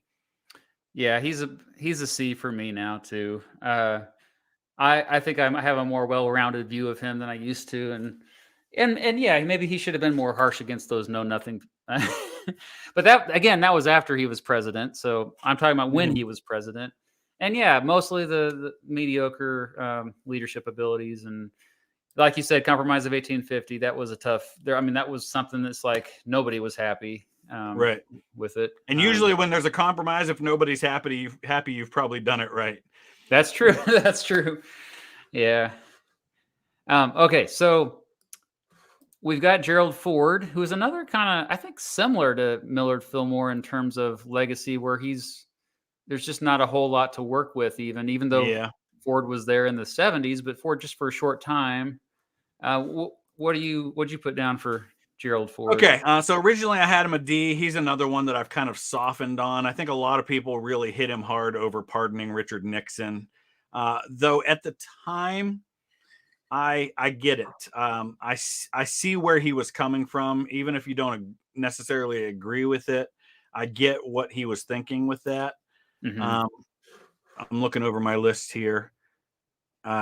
Privacy Act of 1974 was his administration. The Helsinki Accords, which I think was a good thing at a time in the aftermath of Vietnam and everything, where we're trying to slow down the Cold War a little bit. It was another detente president. Yeah. He was trying to denuclearize and ease tensions with the Soviet Union. Yeah, go ahead. I also, I got to bring up his character. I think that he was just a swell dude. I think he had integrity, and I think kind of another guy who didn't hesitate to work across the aisle, not just when he was in Congress, but yeah, when he was president, he wanted bipartisanship. I think, the pardoning of Nixon, I agree with that. It wasn't an easy decision, but I think it ended. A lot of my viewers are going to disagree with us on that, but I think that the country needed to heal and move on. And the other thing about Ford is he gets blamed a lot for the economy, and we already mentioned that, stagflation wasn't his fault. He even had this cute little initiative to try to fight it, the whip of inflation now thing, which he got laughed at. There was a attempt at campaign finance reform during his administration as well, that people don't talk about a lot. It's called the Campaign Reform Law, that helped kind of remove a little bit of the influence of big money and special interests on the electoral process. And I don't know how much of that was him. He supported it, but I know it happened during his administration. Wasn't that around the same time as the Supreme Court case Buckley versus Vallejo, I believe? That may have had an influence on that. So yeah, it's kind of weird too how the 70s were just so crazy with they almost passed universal basic income. They almost got rid of the Electoral College. The 70s were crazy. The ERA almost passed. Equal Rights Amendment. Yeah. So Ford for me, originally I had him as a D. He's another one I've kind of softened on, and I've gone to C on. Okay. And maybe it's because I visited his presidential museum in Grand Rapids, but you know what? I have to acknowledge something here too. As a Buckeye, the man did play football for the University of Michigan, which doesn't necessarily sit very well with me. And hopefully that's not influencing my decision. Yeah, I know, right? Okay, so we have a discrepancy here. I say I say B minus probably, and it's mostly because of his bipartisanship, but and pragmatism. And you say C, so let's Okay. go. This is another opportunity for the audience to. My record's on the line here. I was going to say you're undefeated so far. I think you're going to win this one too. So Gerald, because my praise of Ford doesn't seem to be well received on the internet. So Gerald Ford, B or C. I'm starting the poll right now. I'll give you a couple minutes. And people, I keep seeing people saying that we need to, like, that I need to go to Kansas or you need to come to Ohio sometime. And yes, we'll make that happen at some point. Cause you and I talked about that a little bit, about maybe going to like the John Brown sites or something. Cause John Brown's got a lot of, here in Northeast Ohio, there's some John Brown sites too. So I might have to get out there at some point. That's right. Isn't there the, like the cabin where he used to be an Underground Railroad stop? Isn't that in that area? Yeah. Yeah. I mean, there's just so I'm kind of jealous though of the eastern half of the United States, because like that's where most of the historical stuff is. Yeah, that's why I love Virginia so much. I'm like, plus it's beautiful, but yeah, you got like just so much around you, and then you got DC not far away either. Yep. Okay. Oh, I lost it. Where'd it go? The results of the poll. Looks like he's going to be. You're undefeated. 71% C, 29% B. Oh, okay. So we're going to move forward down to C. Mediocrity. All right. Yeah, you've got this down. I think the audience just likes you more than they like me. I'm getting jealous here, to be honest. A bunch of people are saying that we need to do this more often. And I'll mention this. You and I talked about this a little bit because somebody suggested to me, and maybe I'll host it on my channel and we'll do something like this. Sure. Somebody suggested maybe when we get closer to football season, we'll do this, that we do like a fantasy football draft type thing with the presidents where we take turns drafting them and then people vote on who has the better lineup. So maybe I'll host that one. We'll do that down the road. I love that idea. Yeah, maybe next President's Day we could do that. Oh, we're under Grant, huh? Yes. So Grant is one of those. I'm actually making a video about old history textbooks that should be out in a few weeks. And one thing I'm looking at in these old history textbooks is how the perception of Grant, particularly when he was president, has changed over time. And I think that especially the last 10 years, perception of Ulysses Grant as president has become way more positive. That's true. Like yeah. Like, I mean, he's always been praised for his leadership ability, like during the Civil War as a general, despite his other, like the troubles with his personal life. But there was a biography that came out from Ron Chernow. I believe it was like Yeah, I feel like that's what started my love affair with Grant, was Chernow's biography. Yes, like I feel like that was such an influential book in changing the perception of him, and so yeah, I think a lot of people have a more positive view of him overall, and myself included. Like I think he would have been lower down. Like I think I had him as D at one point. Yeah. So I now have him at C, maybe even a high C. What about you? I had him B last time, and I'm going to stay there. So we're going to have another vote. Okay. I will acknowledge Grant is one of my all-time favorite historical figures. And somebody said I have a man crush on Grant. Probably true. And I think I probably am biased by his character. I think for me personally, Grant and Carter might be the two best human beings who have ever been president in terms of just being really good people. Grant was a naive person, and he got taken advantage of. And I think we can acknowledge that. And that got him in trouble on more than one occasion, especially in his presidency, because he trusted people he shouldn't have trusted. But he was just a really, really good person. And but there were a lot of positives too. I mean, took down the Klan, established the Justice Department to deal with the Klan, which I think is very positive. Did a lot, I think, more than people realize to advance civil rights as president. Now, you want to talk about interventionism and colonialism, had a huge push to try and take, what was it, Santo Domingo, it was called at the time. and only didn't have even the people of Santo Domingo were on board. It was going to happen, but the Senate got in his way, and it was actually Senate Republicans who got in his way on that one. I'm trying to remember if it was it Sumner? I don't know if he was still Radical president. Republicans. Yeah, Radical Republicans kind of put a stop to that. And I think part of it too, if you want to look at it from a negative, is a lot of people think that was going to be a way for them to try and send the freedmen somewhere else. It was just one more of those attempts to recolonize them elsewhere to deal with the civil rights issue. Like Liberia before. Liberia, Central America was another place they thought about doing that. But some financial issues certainly that happened. The credit mobilier scandal was a big one. And obviously a big negative for him is going back on the treaty over the Black Hills, which leads into that Great Sioux War of 1876, which I have a hard time with as a huge Grant fan. I'm really disappointed in him giving in on that one. I get why it happened. So that kind of pulls me back a little bit, but I'm going to stick to it. Probably a B- for me, but I'm going to say B for Grant. Yeah, I understand your bias for him. I know quite a bit about Grant from visiting museums and stuff and every museum about all of these folks, of course, paint them in a positive light. They cherry pick. They focus on the good stuff more than the bad stuff. And the bad stuff's just kind of briefly mentioned. I'm glad you brought up the South Dakota, the Sioux, giving basically just ignoring previous treaties in the Black Hills. That was something I was going to bring up. That was a negative. I think he could have. I mean, the Indian Wars raged on throughout his presidency, and I feel like he was more just like, I don't care, this whatever. Kind of left the military to deal with it, and exactly, he was a military man, so he trusted his generals out there to do what was right, and they didn't.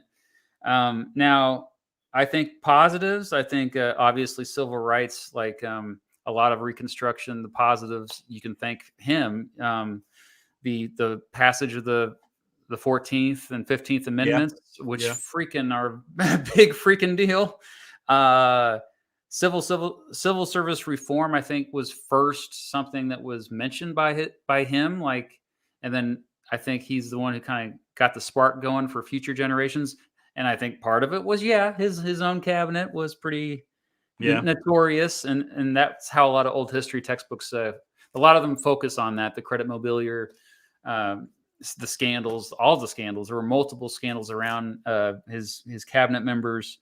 But I think that's overplayed. I think overall he tried to have a balanced, smart cabinet. I just don't think he knew much what he was doing. I think he just wanted to be with his horses, and he just wanted to be back on his ranch with his horses, and was more of a military guy that didn't what did I get myself into? So that's he was a guy who was really, really good at a couple of things, but not really very good at much anything else. Yeah. I think a lot of times people say he was really good at being a general and being a husband and a father, and that was kind of about it. And he did try to operate his presidency like a general did, and it worked for him in the Civil War. Didn't work so much as a president. All right. So I think we still have. So you have him as B, I have him as C. So we're gonna. I'm gonna put up the poll again. This is one I wouldn't be surprised to see me lose this one, and I wouldn't be too awful upset about it. My Discord server has a lot of Grant fans, so I could see this going your way. I do think that Chernow book. Yeah, I did the Hamilton book first, and then the Chernow one after that, and then Grant's autobiography is fantastic too. I've never read that. No, yeah. It's really good. It's really easy to read. It's funny because I did his autobiography, and then I did Longstreet's. And Grant's, he's not a super highly educated guy, though he was pretty smart in some areas, especially math. But his is very easy to read, and then Longstreet's is super wordy, and he's trying to come across as a Harvard scholar or something, and it just didn't work for me. I was gonna say, because most books from the 19th century are that way. They're all Grant's isn't, and maybe that's why it stood out so much at the time. Yeah. That, and he was, insanely popular after the Civil War. Yeah, I know that he wrote didn't he write most of that like on his deathbed? He did. It was like a Yeah. scramble to get that done at a time when he was in excruciating pain. And, again, goes to his character wanting to take care of his family in those, that year or so before he died. All right, looking like they're agreeing more with you. You guys, this is going to go to my head if you keep voting my way on these things. 66% say B, so we will go with B for Mr. Ulysses Grant. I'm okay with that, honestly, because like I said, he may be a B minus in my book these days. As I continue to learn more about him, and yeah, you can't argue with his character. Like just, all right. Well, we've got this another Ohio guy. Yeah, the reason we haven't had one since, I think. Oh my gosh, you're right. 100 years. Yeah, there was a time there from Grant to Harding where almost every president was a Republican Civil War veteran from Ohio. That's right. And then Harding happened, and now we can't get one anymore. Look what you did, Harding. Yeah, Warren Harding was the worst president, in my opinion. If you were to ask me 4 years ago or 3 years ago, whenever I released, I think it was 4 years ago, I released that video. I've learned a lot about him, mostly from my viewers. So shout out to my viewers ever since. And so he's still in the bottom 10 for me. I would still say he's F plus, maybe D minus, but yeah. I mean, I don't know. I guess I could be generous today. The things I like. Let me. Okay, no, I'll frame it this way. Let's get the reason why I didn't like Harding so much 4 years ago was the fact that he didn't know what he was doing, and he was incompetent in every way imaginable. But a lot of times you think about, the more I think about this, though, it's like there's no training for being president. Like True. Nobody really knows what they're doing. And it should say a lot that he really was a genuinely nice person. Like he was somebody that got along with everybody. And I think that's actually a really good quality if you want to be leader of the so-called free world. So, I mean, he gets a lot of crap for the scandals, the Teapot Dome scandal in particular. He did throw parties serving alcohol in the White House during Prohibition. So he was a hypocrite, yada, yada, cheated on his wife. So did JFK, yada, yada. His work ethic was bad by all accounts. I think he didn't get much done. Not a deep thinker in terms of it's not like this guy read. I don't think he even read much. But I shouldn't hold that all. I should throw that all aside mostly, and that's mainly because I think intentions matter and doing the best with what you have. As far as that, there are still negatives. So I put down, I think that he called for tax cuts for everyone, but most of the tax cuts did go to the super wealthy. He also was okay with tariffs.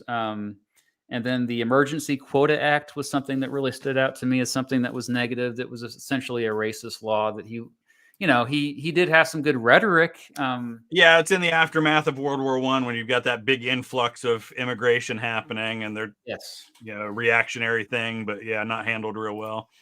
After all the race riots of 1919, and he's like, well, maybe this is something we should do to ease tensions. I get it, the context matters, but I guess the reason why he's moved up on my list this year is I read more of his actual speeches, and I'm like, well, I think he did mean well, and he really did care. So what do you think? It's one of the things that not a lot of people talk about that happened during his administration, which is interesting for a Republican at that time, is I think probably pretty progressive. They have what's called the Shepard-Towner Act, which dealt with maternity in infants and things like that. I'm looking it up now because it's been a while since I read about it. It created 3,000 child and maternal health care centers, a lot of them in rural areas, during the time that it was in effect. It was a way to try to deal with a lot of the infant mortality rate of what was happening at the time. Wow. And that was signed into law by Harding on November 23rd of 1921. It only was in effect until 1929. But it was actually joint. Shepard was a Democrat from Texas, and Towner was a Republican from Iowa. So it was kind of one of those bipartisan bills. So here it is. Let me read it. Women in rural areas who had limited access to medical care, most of whom were not attended by doctors, and they did a study that found a correlation between poverty and mortality rate. If a family earned less than $450 annually, 1 in 6 babies died within the first year. But if you get up to $1,250 annually, it was 1 in 16 died. And so they were trying to deal with that discrepancy, and Harding was a big supporter of that. And that's something I've learned in the last couple of years that I think was very positive for him. Okay. D. He's up to D officially. That's where I've got him as well, is D. So I guess that's one we agree on. That was it. Like I was on the border. Like it's funny because like we don't think of him as, you know, being in the progressive era, but that's a totally progressive era stuff. That's stuff that I don't even think Wilson would have been on board with that. That's because Wilson was an evil. That's all I'll say. Never mind. We'll get to him. Yeah, we haven't got to him yet. He's actually the very last one I see. So he is. That's great. Okay, well, until then, we're up to the boring. This is our third straight Ohio president. I don't know how I feel about this. Okay, well, I'll let you begin this one, but yeah, we've got Rutherford Hayes. Rutherford Hayes. All right, let me pull up my notes here. You and I agreed on this one on our previous tier list. We both had him as D. I don't think he is the complete and utter disaster that some people like to say he is. Obviously, a lot of his presidency is colored by how he became president in the first place. The 1876 election, which those of us who lived through the 2000 election, we think we know what a contentious election looks like. Got nothing on that one. And it was Florida, again, was one of the states involved in that. But you know, obviously he comes into office under a pretty shady thing, but in Hayes' defense, people say, well, he ended Reconstruction. Reconstruction was on its way out regardless of who was president. And I hate to say that because I think Reconstruction could have gone so much better. But even in Grant's administration, he was really struggling late in his second term to do anything effectively with Reconstruction because public opinion had gone heavily against continued Reconstruction.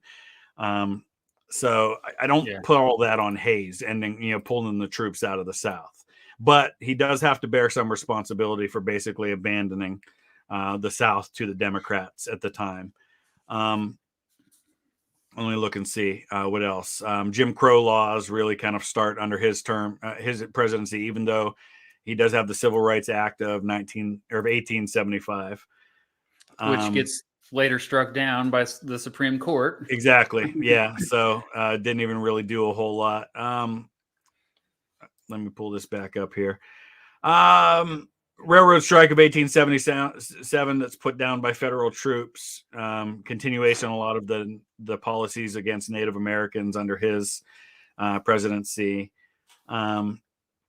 He is kind of one of the first ones to speak out about American control of Panama. With a canal.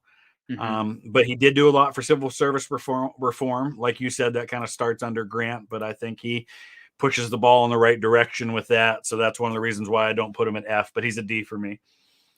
Oh, interesting. Yeah, he was a D for me 2 years ago, and he's moved up to a C- for me. So I would say the reason why you mentioned civil service reform, that's part of it. I think that a lot of the stuff that you know, about Reconstruction ending, I think it really had nothing to do with him. I think it was all Congress and it was all just society as a whole.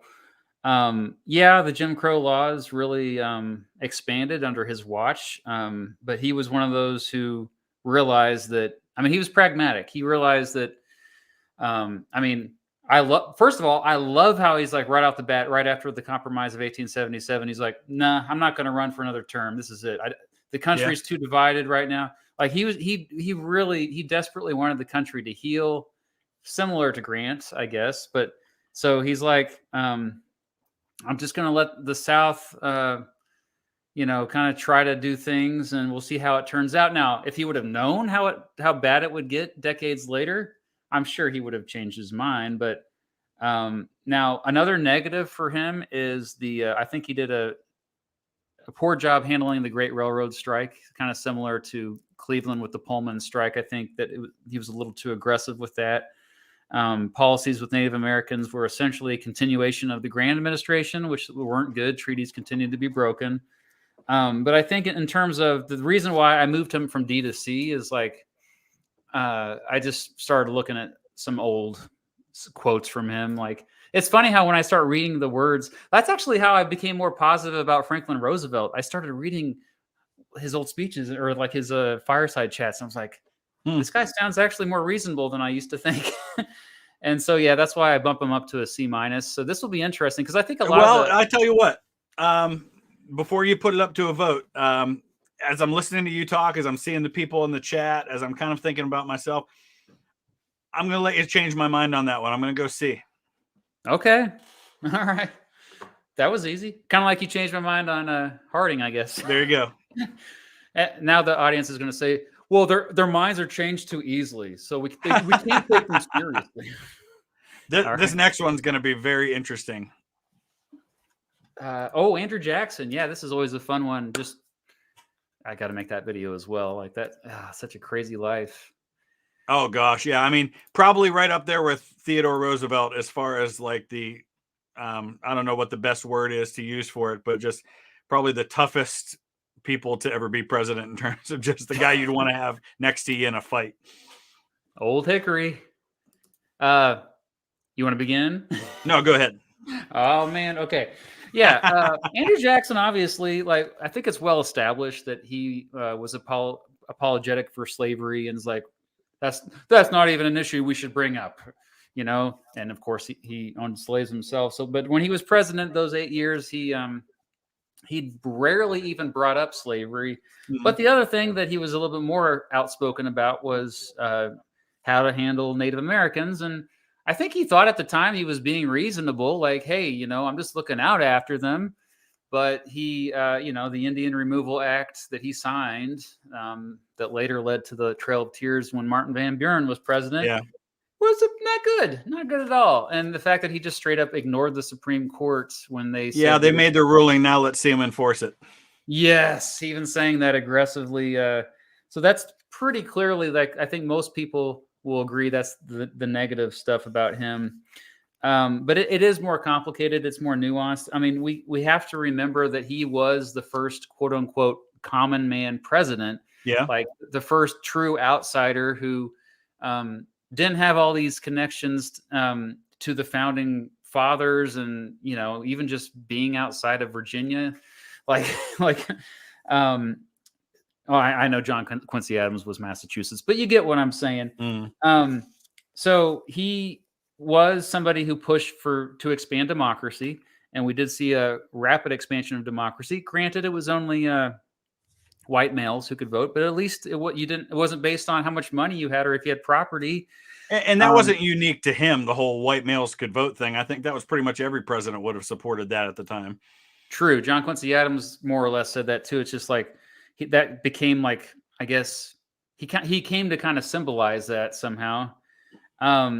The good stuff also, like he balanced the budget, last time we're debt free in our history, I think. Yeah, he helped balance the budget. Obviously, Congress controls the money, but he and I think I don't know if I'm going to get criticism for this, but I think the nullification crisis, I think he actually did a good job handling that when South Carolina. Do you agree with that? Yeah, especially for being a Southerner.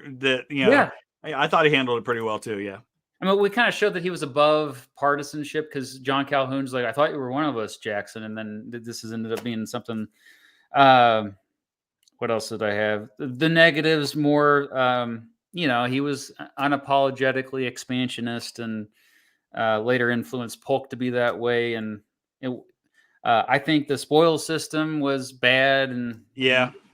The bank I used to actually defend the bank veto more. Like I used to be kind of more against central banks, but again, this kind of goes back to Alexander Hamilton. Then Well, I used to not be, and yeah, like I have gravitated more towards Keynesianism a little bit, and Yeah. And I'm more. people don't realize that in addition to the slavery issue, I mean, that whole national bank thing was like a big political issue in the first several decades of our country's history. I Oh mean, yeah, every president had to deal with that. and the way that he like went against the banks, but the way was very populist. Like he was like, the banks are just for the elites, and they're not helping you, the common person, you know. And so that was, I understand the appeal of that, but it did have negative consequences. It did lead to a really big recession by the time he was out of office. I Yeah, mean, yeah, 1837, right at the time he left. That's one of those great examples of one president's policies leading into the next guy's administration to have to deal with. yeah, sorry, Marty, you got to deal with that. So yeah, I would have put him at C before, but he's dropped down to D for me. So Yeah, he's a D for me as well, and I think I also had him at C before. And he's probably one of those ones that's going to be viewed worse as time goes on in light of our current understanding of things. You can see him kind of going in that direction as far as more recent looks at history. And by the way, just as an aside, totally okay with them replacing him on the 20 with Harriet Tubman if we go that direction. oh yeah, I'm excited. Well, just mostly because I love Harriet Tubman so much, and plus Andrew Jackson was against yeah, Yeah, it's kind of ironic to have him on the money. yeah, totally. Uh, all right, so we agree on Jackson at D. Next we got Thomas Jefferson, another one who's it seems like his reputation is on the decline. Yeah. Even though, like, I mean, I think we all generally appreciate his contributions to the founding of our country, but when we look at other things, other aspects of his life, now we're only looking at his presidency, so that Right. he's still pretty high on my list because of just, um, we're looking at those 8 years in office. What, where would you Okay, rank him? so Jefferson's an interesting one because I don't like him at all. He's one of the rare ones that I rate much higher as a president than I do as a person. Oh, um, interesting. I am not at all a fan of Thomas Jefferson, and it's not about this Ollie Hemming stuff and the slavery stuff because we all agree that stuff's bad, and that applies to most of our early presidents. Right. I'm not trying to like brush that aside as no big deal, but um, my stuff with him more has to do with him as a politician. In terms of person, like the stuff he did, but again, not judging him on this because it wasn't when he was president, undermining Washington's administration while he's a part of Washington's administration, I thought was pretty shady. He Yeah. may very well have had a part in being the original Epsteiner, I guess. James Callender, who is about to testify in court that Thomas Jefferson basically used government funds to pay him to undermine the government and then ends up drowned in a couple feet of water right before he testifies. Not that I'm Oh saying my Jefferson had God. anything to do with it, but somebody who liked Jefferson probably did. Oh But as a wow. president, I have him as an A. Louisiana Purchase, obviously, which is fascinating to me because a lot of the things he did as president go against everything I think Thomas Jefferson stood for. Yeah. Rapidly expanding the size of the country with that purchase. He was against a standing army, but it's his presidency that establishes West Point as our military academy. But Lewis and Clark is a great thing. I'm just looking down my list here. Yeah, I You put got down the what's Louisiana that? Purchase. I put down Louisiana Purchase, even though it was technically unconstitutional. Yeah, which But fascinates me from coming from Jefferson, who was somebody who was the ultimate small government guy. yeah, Um, the Embargo Act, banning trade between U.S. ports and foreign nations. well, that was a Was negative. Yeah, that's a negative thing. And then the Non-Intercourse Act in 1809 replaces that. But yeah, overall, I think in terms of my criteria of did he have a positive or negative impact on the country, I think his presidency was pretty solid for the country. So I made him an A. Yeah, he used to be higher up on my list. Like, I would say now he's probably more A minus for me. But the reason why I still kind of defend him. So let's go ahead and put him to A. So we agree on that one.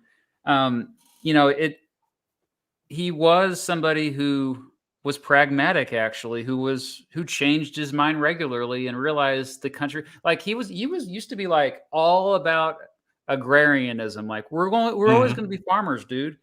And that's kind of what he campaigned on in 1800. But then, like, you see in his writings, like he kind of shifted a little bit. And then, yeah, with the Louisiana Purchase, that's like kind of like, we may never get this opportunity again. And if we want republicanism to be a thing, but he also knew that, hey, there's also lots of Native Americans out there. He was always somebody that called for, and then you saw this after he got out of office too, is like, we need to respect sovereignty of the Native peoples. But what actually happens never goes down how you want. He truly believed that, like, him and James Madison both were like, well, they should assimilate. They should, that way they can do as well as we are because we're doing so well. That's a very like paternalistic way of thinking, but it was common at the time. And I think the bottom line is the thing that he paved the way for Andrew Jackson, who later paved the way for Theodore Roosevelt, and all these, like, where he saw that there needed to be more and more a shift towards just common citizens. Like he believed in people, and you saw that with, like, he believed that if we have Louisiana Purchase, then like you're gonna have more opportunities for ordinary people who are poor to gain wealth.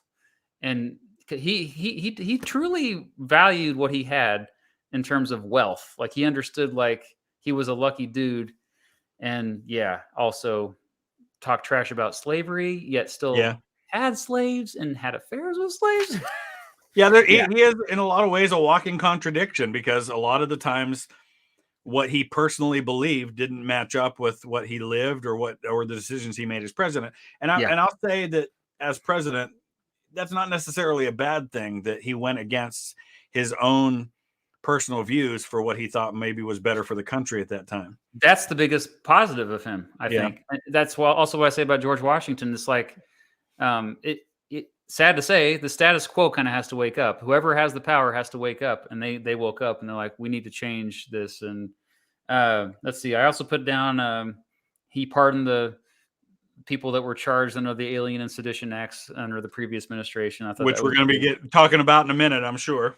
Yep. And he also, I think the first Barbary War, I think he was very effective with how he negotiated that to avoid something escalating. So yeah, I know we're gonna get a lot of people talking trash about us placing him in A, but I don't care. All right, so John Adams, what do you think? The Alien and Sedition Acts, to me, is just like, I can't even wrap my mind around how one of our founding fathers could have been on board with that. Yeah. For everything that he fought for, to turn around and just do that. I really struggle with that, because I feel like John Adams is, and I think he saw a resurgence with the HBO series, which is phenomenal, I think. Yes. But and probably one of our most underrated founding fathers. But yeah, the Alien Sedition Acts alone, for me, make him a D. I do give him a plus for his neutrality. I mean, he had to really take it on the chin from the public for staying neutral at a time when everybody wanted war in the country. So that's the only reason I don't make him an F, because of the Alien and Sedition Acts. But he's. Are you talking about against Britain? Yeah.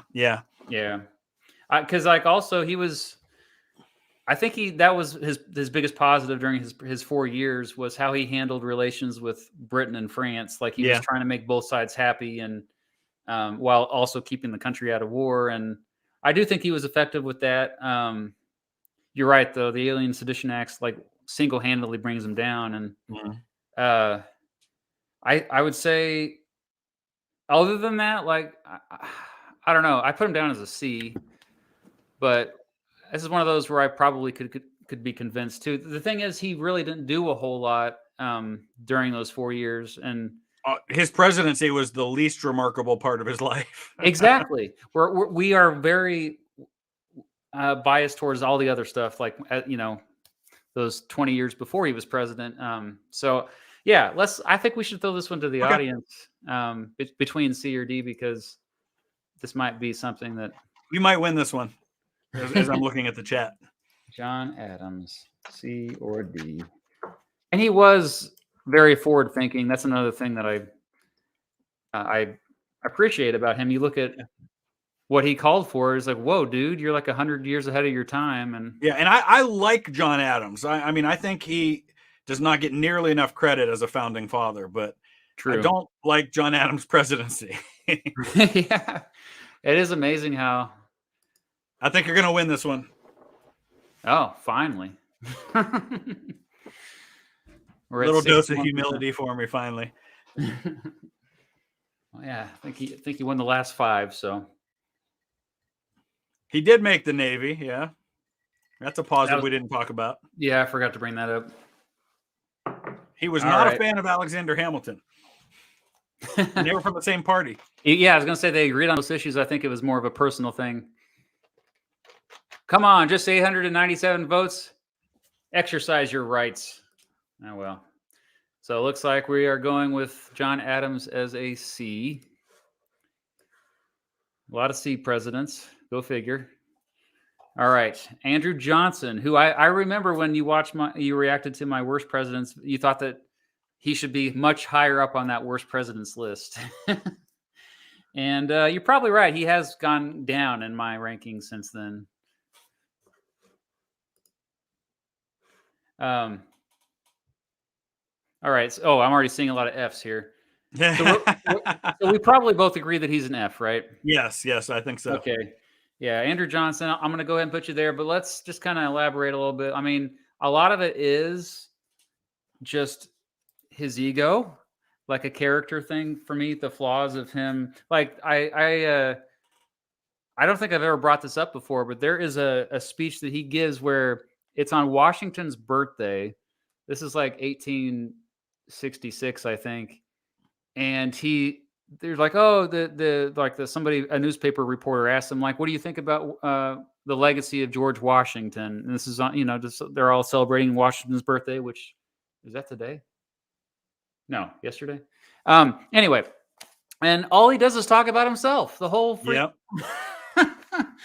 And he didn't get along with anybody. He couldn't get, like, all he did, even people that agreed with him, he made them mad. He took a guy like Grant, who was notorious for trying to get along with everybody, and even made Grant not like him. Yeah, Grant hated him. Yeah.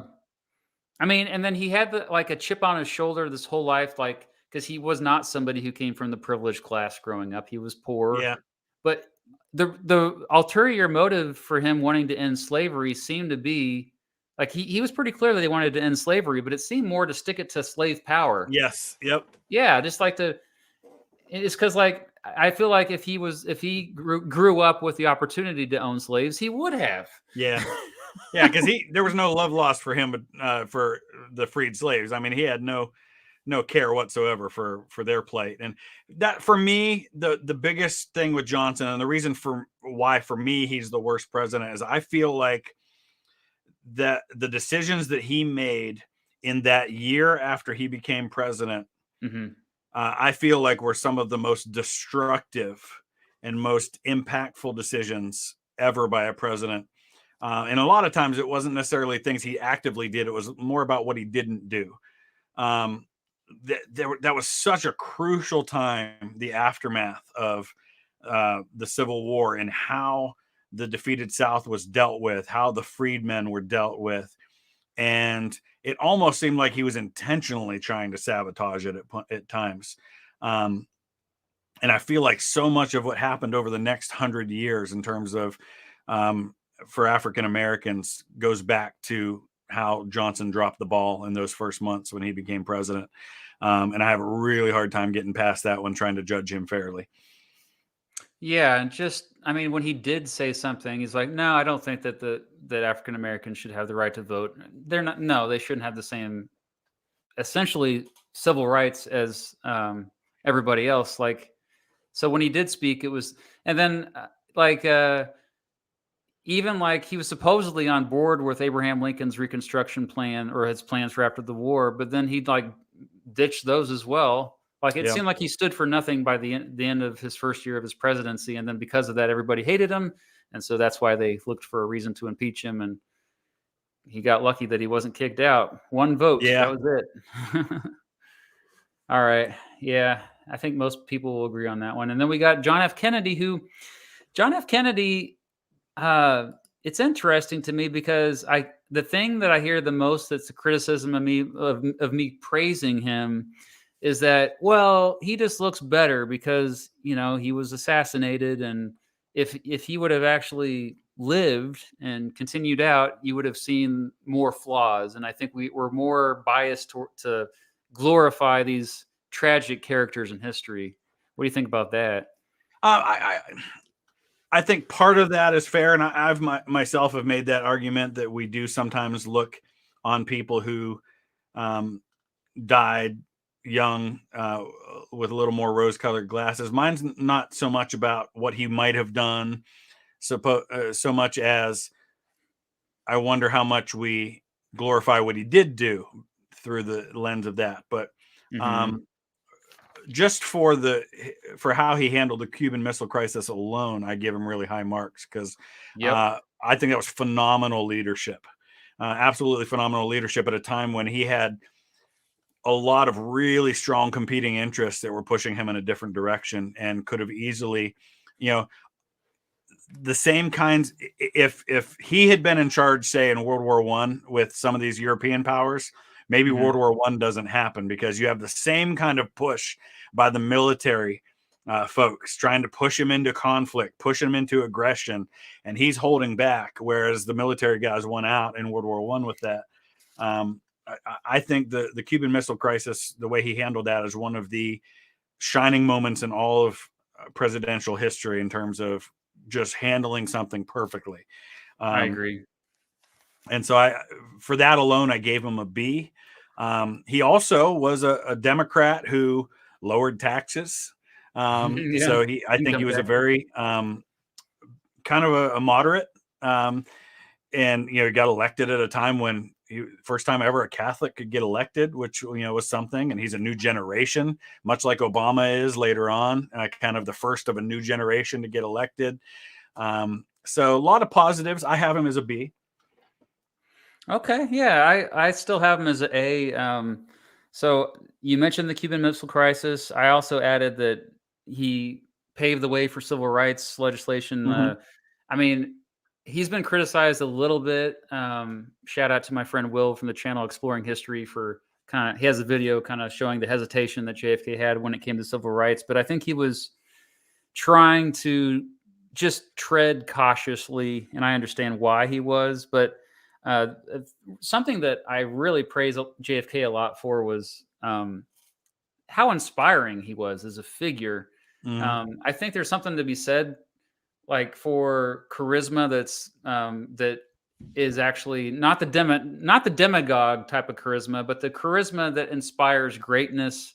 So with his New Frontier initiatives and like amping up the space race and the Rice University speech, we choose to go to the moon, and phenomenal. I missed that in presidents setting this ambitious agenda that gets everybody behind something incredible. I wish we had more of that. Yeah, so I think that he kind of had that intangible quality that makes a great leader, and I think he did kind of I don't know, like he was also somebody that was trying to keep the country united when he saw that civil rights thing could be something that further fractured, which we saw what happened with the like a decade later, we saw new divisions related to civil rights. And I think, so yeah, like I still rank him as an A. So I guess we can throw this one at the. You might win this one too. I'll be interested to see how it goes. Yeah, I don't know. I see a lot of A's in the chat. Yeah. I'm also seeing D's randomly. Maybe it's just trolls. Okay. So JFK, A or B.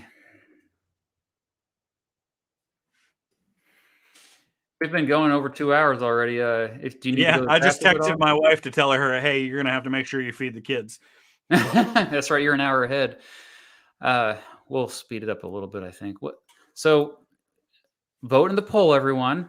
We got 617 votes so far. Looks like 61%. Yeah, I think you're going to win your second in a row. Oof. Yeah, it's a little delayed is the problem. So if you're just joining us, this is a combined list. Whenever we have a discrepancy, usually it's just between one letter. So we go to the crowd.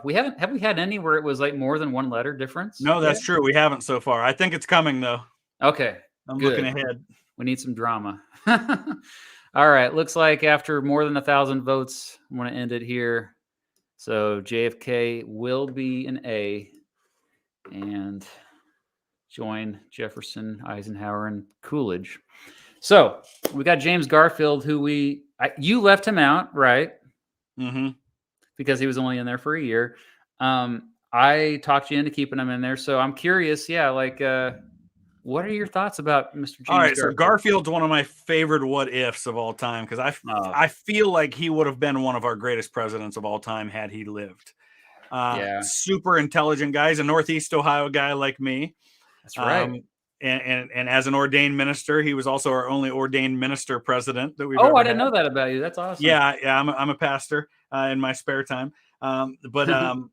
Super intelligent, war veteran, wins a very tight election against Winfield Scott Hancock, and I think was moving things in the right direction. Would have been a great continuation of the good things of Grant's civil rights policies.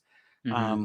And never really got a chance to kind of see all that play out. One of our youngest presidents, he may have been our youngest president in history at that point.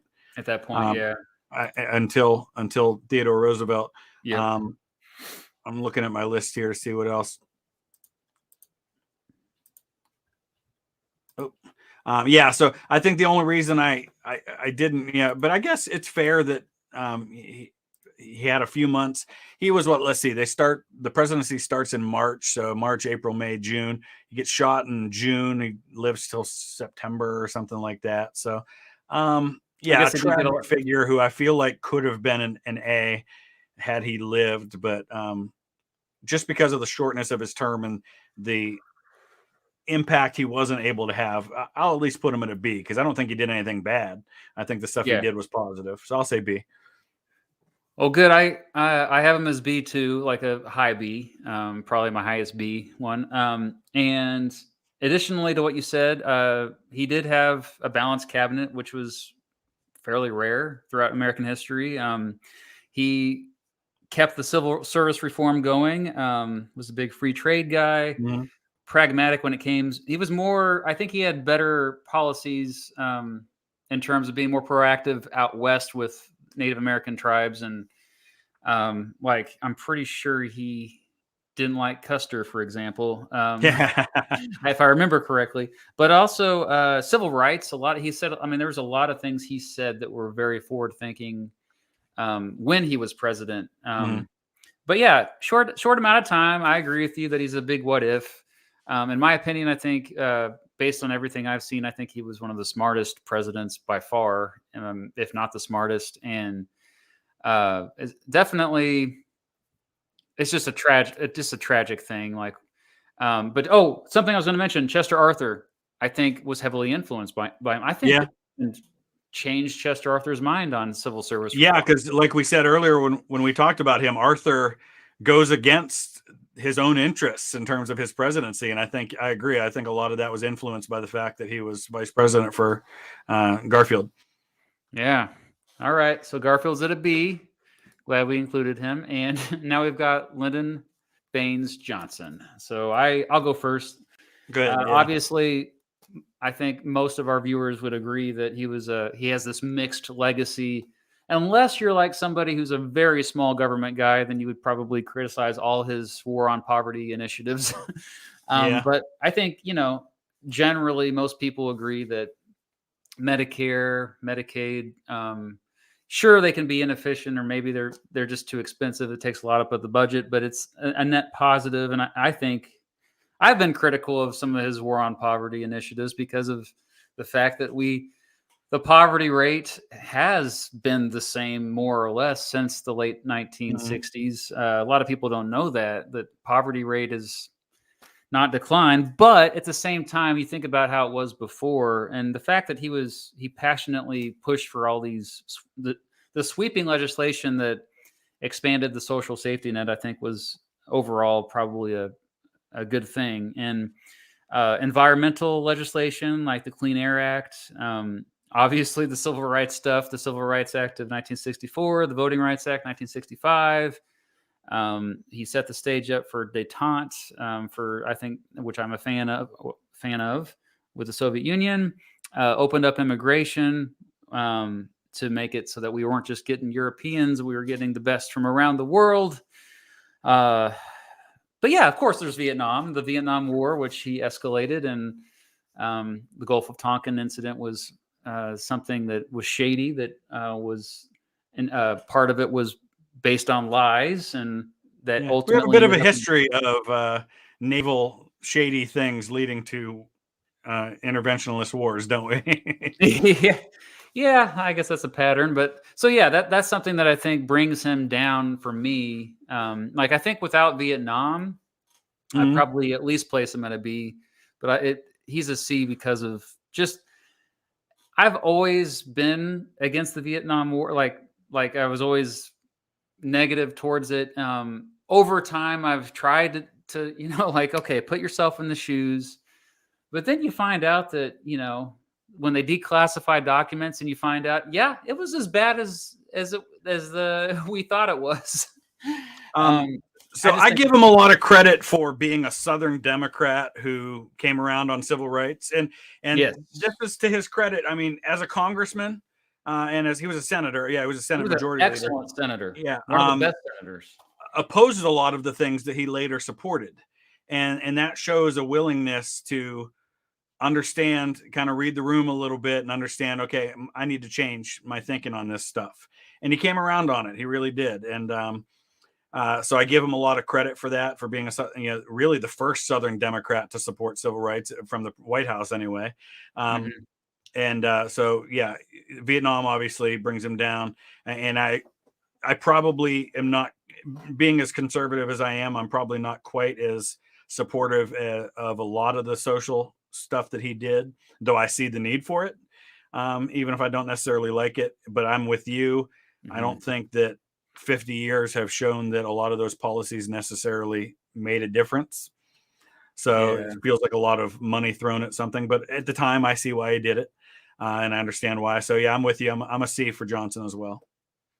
Yeah, it's interesting. It's like he's shown a flashlight on things, which was good, but didn't necessarily have the best solutions. But at least he got that. He's somebody who got stuff done. Both and that's part of his personality. And he's a really probably one of the most interesting personalities to study that have ever been president. Kind of ruthless in some ways, a bit. Yeah. I don't know. There's obviously some phone calls that you can hear clips online. It's like, oh, he's a rough character. Yeah, a lot of people are saying, yeah, he's a racist. Yeah, like a lot of presidents were. But despite the fact that he was a pretty racist guy, he still did things that benefited the very people he was racist against. So at least give him credit for that. Nearly all the presidents were racist. I hate to break it to y'all. Yeah.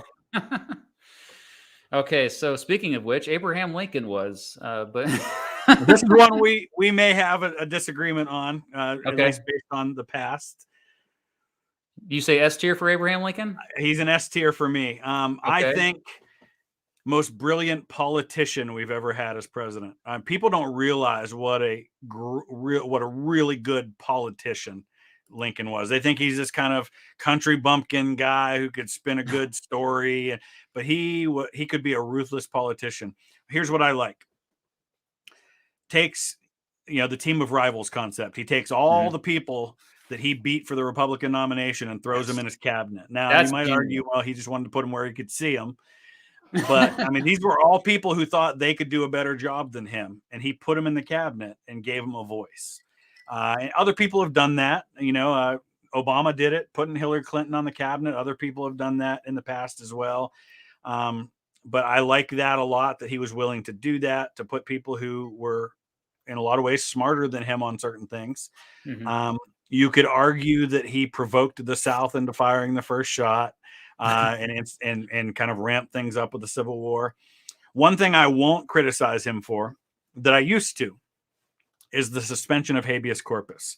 That used to be a big negative for me with him, until I realized it's in the Constitution. It's actually in the Constitution. In times of rebellion, you can suspend habeas corpus. So I get why he did it, and why he got away with it. Yeah, so for me, handled an awful situation that finally came to a head after years of people kicking the can down the road, and then took advantage of the situation to deal with the slavery issue once and for all, which was not something he wanted to deal with when his presidency began.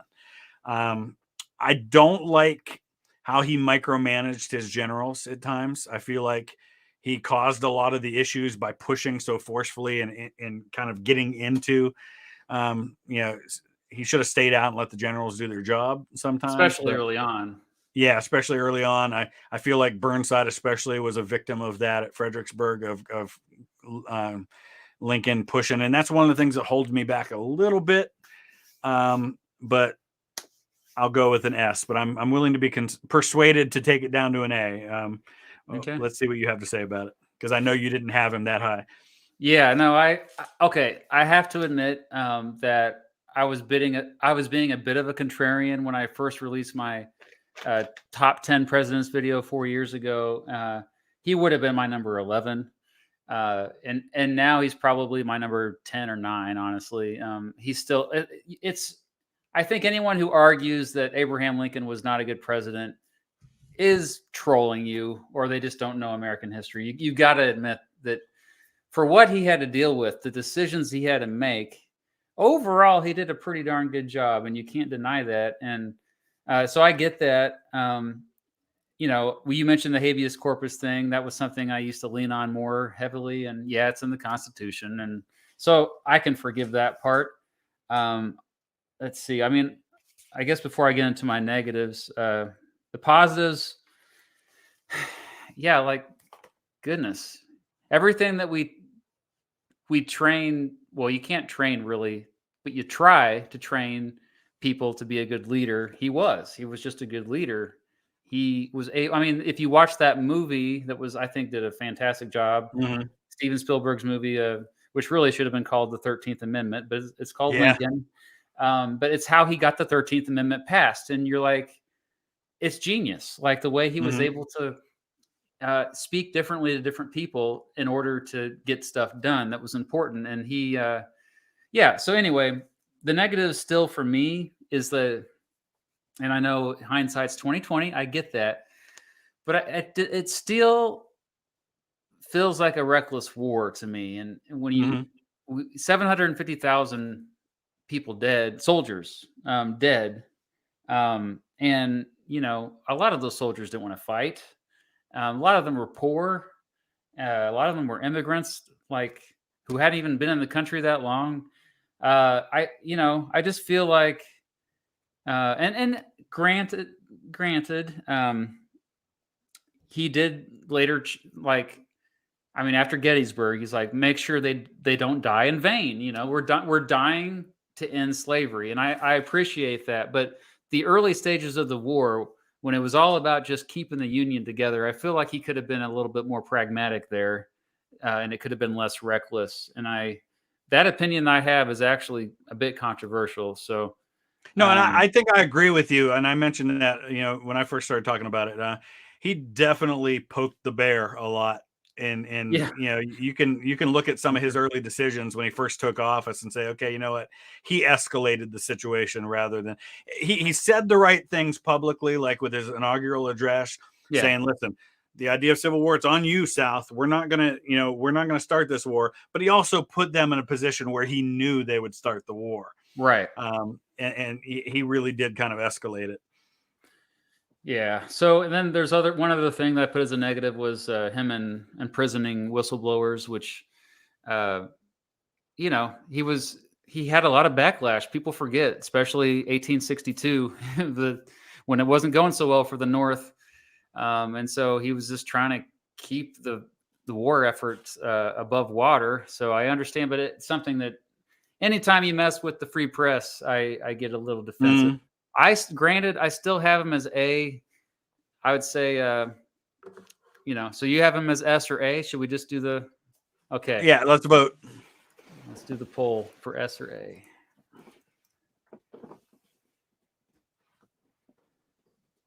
And I saw JD from History Underground in the chat mentioned, and this is a positive, I think, for Lincoln too. Lincoln stuck with Grant when it wasn't popular to do so. He recognized something in Grant that a lot of other people didn't see early on. And he was good at reading the room, period. Like, yeah. Oh, yeah, you're going to win this one. It's almost like most historians think he's the greatest president of all time. I don't know. I will say this in your defense on this one. I do think probably more than any other president we've ever had, Lincoln gets deified more than he probably should be. It happens. He was not perfect. And I love the quote in that movie, the Lincoln movie. I think it's Tommy Lee Jones as Thaddeus Stevens saying the greatest measure of the 19th century passed by corruption, aided and embedded by the purest man in America. Yeah, that's good. That's a good quote. I would say George Washington might even be more deified than him, but yeah, that's fair too. But I think Washington probably earns it more than Lincoln does. The audience has spoken. 80% say he should be S tier over A tier. So it looks like we're sticking with the general consensus, the broad consensus in the country. All right, so we go from Lincoln. How do you follow Lincoln with Benjamin Harrison? Okay. I think my vibe from you when I watched yours is like you were kind of more or less indifferent about Harrison. Is that right? I am very indifferent about Benjamin Harrison, and I tend to have a bias toward Ohio-born presidents, though I think he's probably would be claimed more by Indiana than Ohio. But I'm looking back to see what I said last time. I did say C last time, and you said A, and I know a lot of the reasons why you said A, because he does fit he does check a lot of your boxes as far as what you look for. No, I said F. Oh, you said F for him? Yes. Oh, okay. I'm looking at the wrong one then. All right, so I'll let you go first and convince me why he should be an F. Okay. Yeah. No, this was definitely one of my hot takes, I think. So I think foreign policy it comes up again here. Like it's really important to me. And he was an expansionist, somebody who was okay with imperialism, and he okayed the overthrow of Queen Leokualani. I can never say her name properly, of Hawaii. The Queen of Hawaii. Yeah, Queen of Hawaii. So that was a big negative. Also, of course, tariffs I always bring up. He was a pro-tariff guy. Also, Wounded Knee Massacre. I don't think gets enough attention. Yeah, that would be my biggest negative on him. Okay. I mean, he sent those troops out there. Yeah, and he awarded medals of honor to them. Yep. I mean, maybe he didn't know the full story. I get it, but goodness, I have been meaning to make a video about that, by the way, the Wounded Knee Massacre. It's just for those who don't know, same 7th Cavalry that Custer was in command of in 1876, same unit. Yeah, and talk about, oh gosh, yeah, it's just a depressing thing. It's definitely a huge black mark on our. Most people don't even know much about it. In fact, I was not taught about it in school when I was in high school, and it's something that that happened that was in the 1860s, right? No, this was later on. Yeah, this was after most of the Indian Wars. All that stuff was done with. Yeah. Yeah. So that's why, honestly, he could be a D, I guess, maybe a D minus, but I still, if you can convince me. Otherwise, he's an F plus. So what about the good? Tell me the good about Benjamin Harrison. I don't know that I have a lot of good. It was just really kind of like meh for me. And Okay. I'll admit, he's not one that I knew a whole lot about, except that he was the guy squeezed in between two terms by Grover Cleveland, and that his Yeah. grandpa was president and his dad was a congressman whose body was stolen and hung on a meat hook after he died. Um, And he but married his cousin. yeah, There's a weird personal stories about him. Yeah. yeah. So, you know what? I'm not going to argue with your F on that one. I'll let you have it, just because I don't have any good argument against it. Well, did you have him as D or C, or? I had him as a C before, but I was going to go D this time. Well, I don't think our audience knows much about him either. That's the thing. But let's do it. Screw it. Let's an have enigma. the audience. He really is. Benjamin Harrison, D or F? Because if they convince me.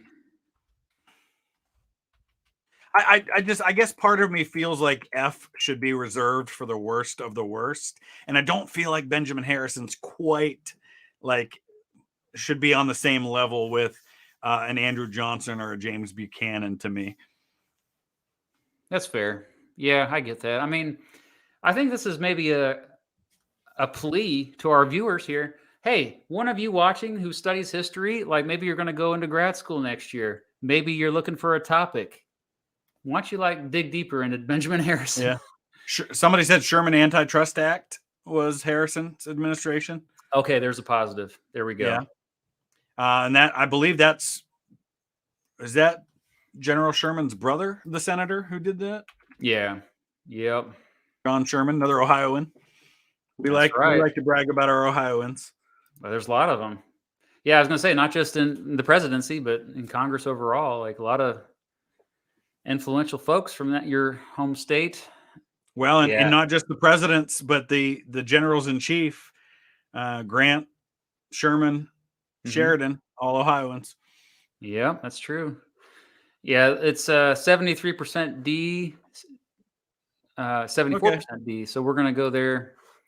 That's fair. I mean, I'm easily convinced about that. So, all right. Got a few more here. James Madison. This will be quick, though, for James Madison.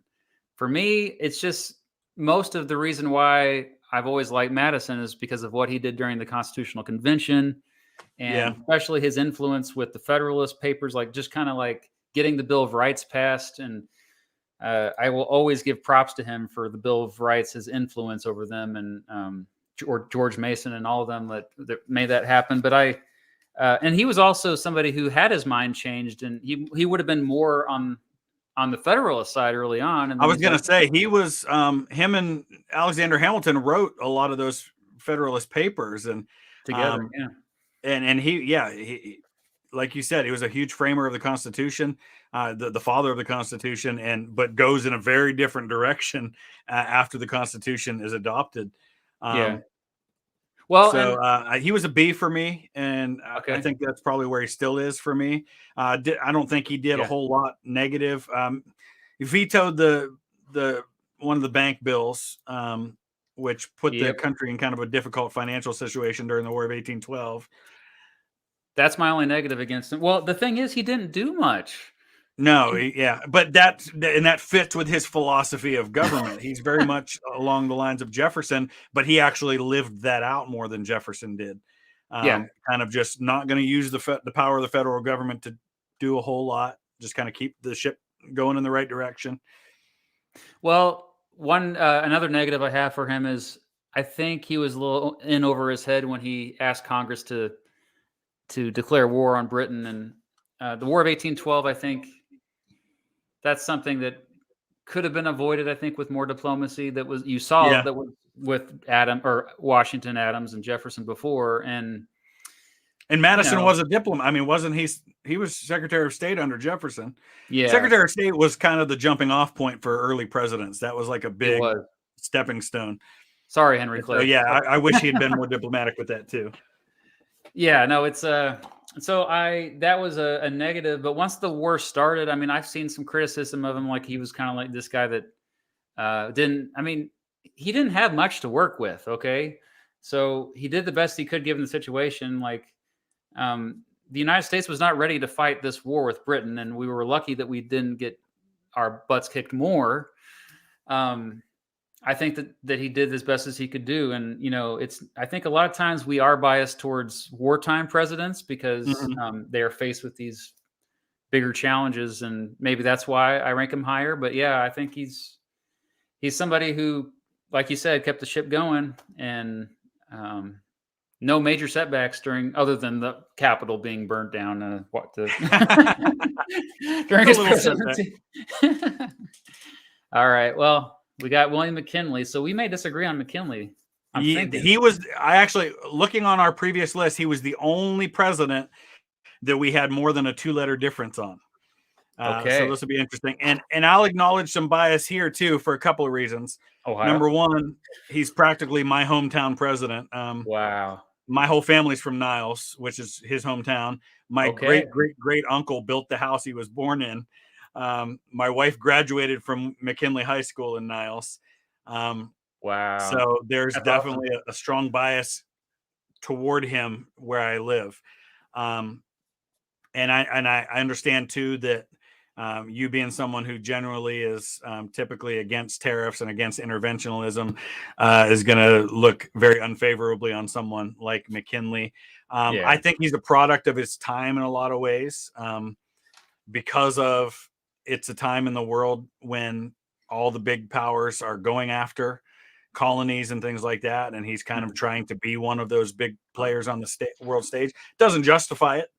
But a lot of people don't know this. He's the inspiration for the Wizard of Oz. Yes, I know that because I'm from Kansas, obviously. Yeah. So yeah, I mean, I think I made him a B last time. You had him at F last time, I think. Wow, well, that's a big difference. Yeah, and I that still was have his the F. first one that we had a huge difference on. Okay, this is exciting. Well, so why don't you let me let you, because I've already acknowledged I'm pretty biased when it comes to McKinley. So convince me why I shouldn't be. You said B, right? I said B, yeah. Okay, so we're looking at either C or D. The reason why I don't like McKinley, and again, he seemed like a pretty good person. Probably one of our most religious presidents we've ever had. Very religious, which I think honestly clouded his judgment a little bit. He had a little bit too much faith in people that he probably shouldn't have had, but also that guided his foreign policy, because he strongly thought that, like Filipinos, for example, should be Christianized, even though they had already been, the Spanish had already brought Catholicism to them. Anyway, the Philippine-American War, I think, is one of the worst things about American history overall, like in terms of just disasters, and he is directly responsible for that. I think the Spanish-American War, he listened to the wrong people and got us involved in that. And I do think he meant well, but I think he was listening more than he was actually making his own decisions. And in fact, not only that, not only was he listening to all the imperialists and including the Yellow Press, but he was listening to corporate interests more than anything. I think he's probably the first president that you can really start to see the ties between the Republican Party and big business starting to kind of materialize there. Yeah. A lot of the progressive era, and really, I think what was disheartening was populism had already been a thing by this point.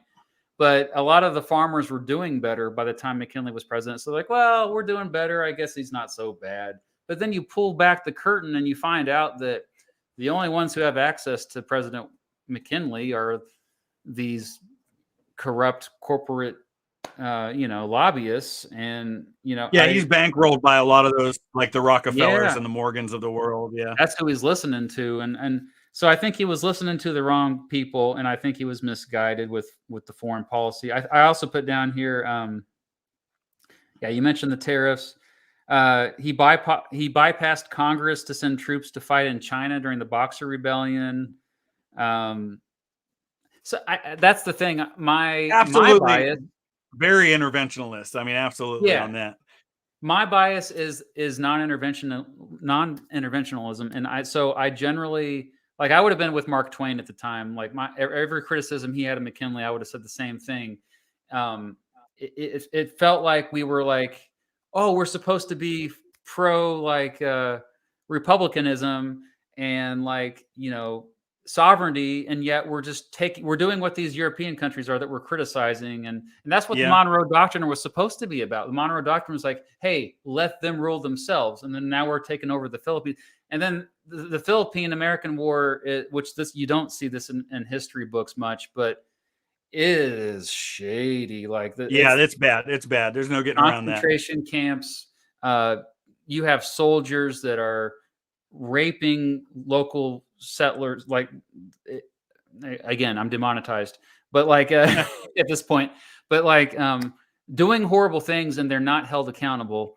I get it. It's on the other side of the world. McKinley didn't know probably most of this stuff. We can't blame that entirely on him, but the fact that he even considered like, oh yeah, we can just take over the Philippines and they'll gladly, accept our rule, despite the fact that they were revolting against Spanish rule. It's the same. It's just like another imperialist power replacing the old one. So yeah. So you have him as an F? Yeah, I still have him as an F. Okay, I'm going to drop mine to a C. So I think this will be our first chance to compromise in the middle and put him at a D. Then. Such a nice guy. All right, we won't. Like I said, I acknowledge there's definitely a bias here just because he's our local guy, and I agree 100%. I don't blame him too much for the Spanish-American War. I think that was a very popular thing for everybody at the time, fueled a lot, like you said, by the Yellow Press thing and the USS Maine thing, which was ridiculous. But the Philippines, there's no getting around that being just absolutely horrifying that we did what we did there. So, yeah, I think that's we'll compromise on a D for that one. All right. Well, this is on to Monroe. Yeah, Monroe is another one where this might go quickly. I put down he's a tough one because there wasn't a whole lot to work with in his 8 years in the country. Was pretty stable and pretty united. I think I dropped him from. Did I have him at B? I have him at C now. I don't know. What do you have him at as? I have him as a B. Okay. So yeah, and I agree. I mean, there's not a lot to say about that one. So I guess we can probably put that one up to a vote. Well, the reason why I dropped him down was he was all about states' rights for infrastructure. So he would have been like, the Whig Party didn't exist yet, but he would have been like. I was going to say, and infrastructure is another one that is an issue for a lot of presidencies in this time, that first half of the 19th century, building roads and canals and all that kind of stuff. Yeah, no, he gets a lot of credit for his balanced cabinet, and I love that too. He had probably the most balanced cabinet of all American presidents, in my opinion. During his presidency is when it was first brought up again since the Constitution. Like, we're expanding out west. Slavery, should it exist? Missouri Compromise, yeah, and I think he was one of the leading advocates for like, okay, we've got to figure out a solution that makes both sides happy, where we're not going to have to revisit this every 10 years, which Missouri Compromise lasted for 30 years. Yeah. Or no, I guess 1854. So it would have been 24 years, but no, I'm good. I'm bad at math. 1850. 1850 was Compromise of 1850. Yeah. Then the Kansas-Nebraska Act after that. Yeah. Oh, yeah. Oh, yeah, you're right. Anyway, what else? Yeah, Monroe Doctrine, I think, is largely a good thing. I'm gonna put that down. Keeping Europe out of our mess until we started getting involved in Europe's mess after the end of the 20th century. Yeah. So you're so I'm a B, you said C on that one, right? Okay. We'll take this one to the no hard feelings. Bring it to the people. Yeah. Monroe, B or C. It's funny how popular he was when he was president, and now he's mostly forgotten. And people don't realize he was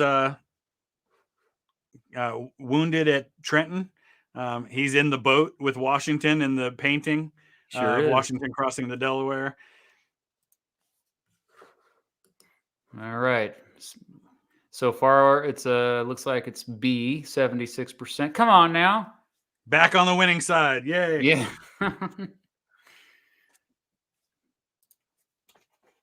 I think a lot of them are just being nice to Monroe because, well, there's nothing that's too glaring about him that's negative.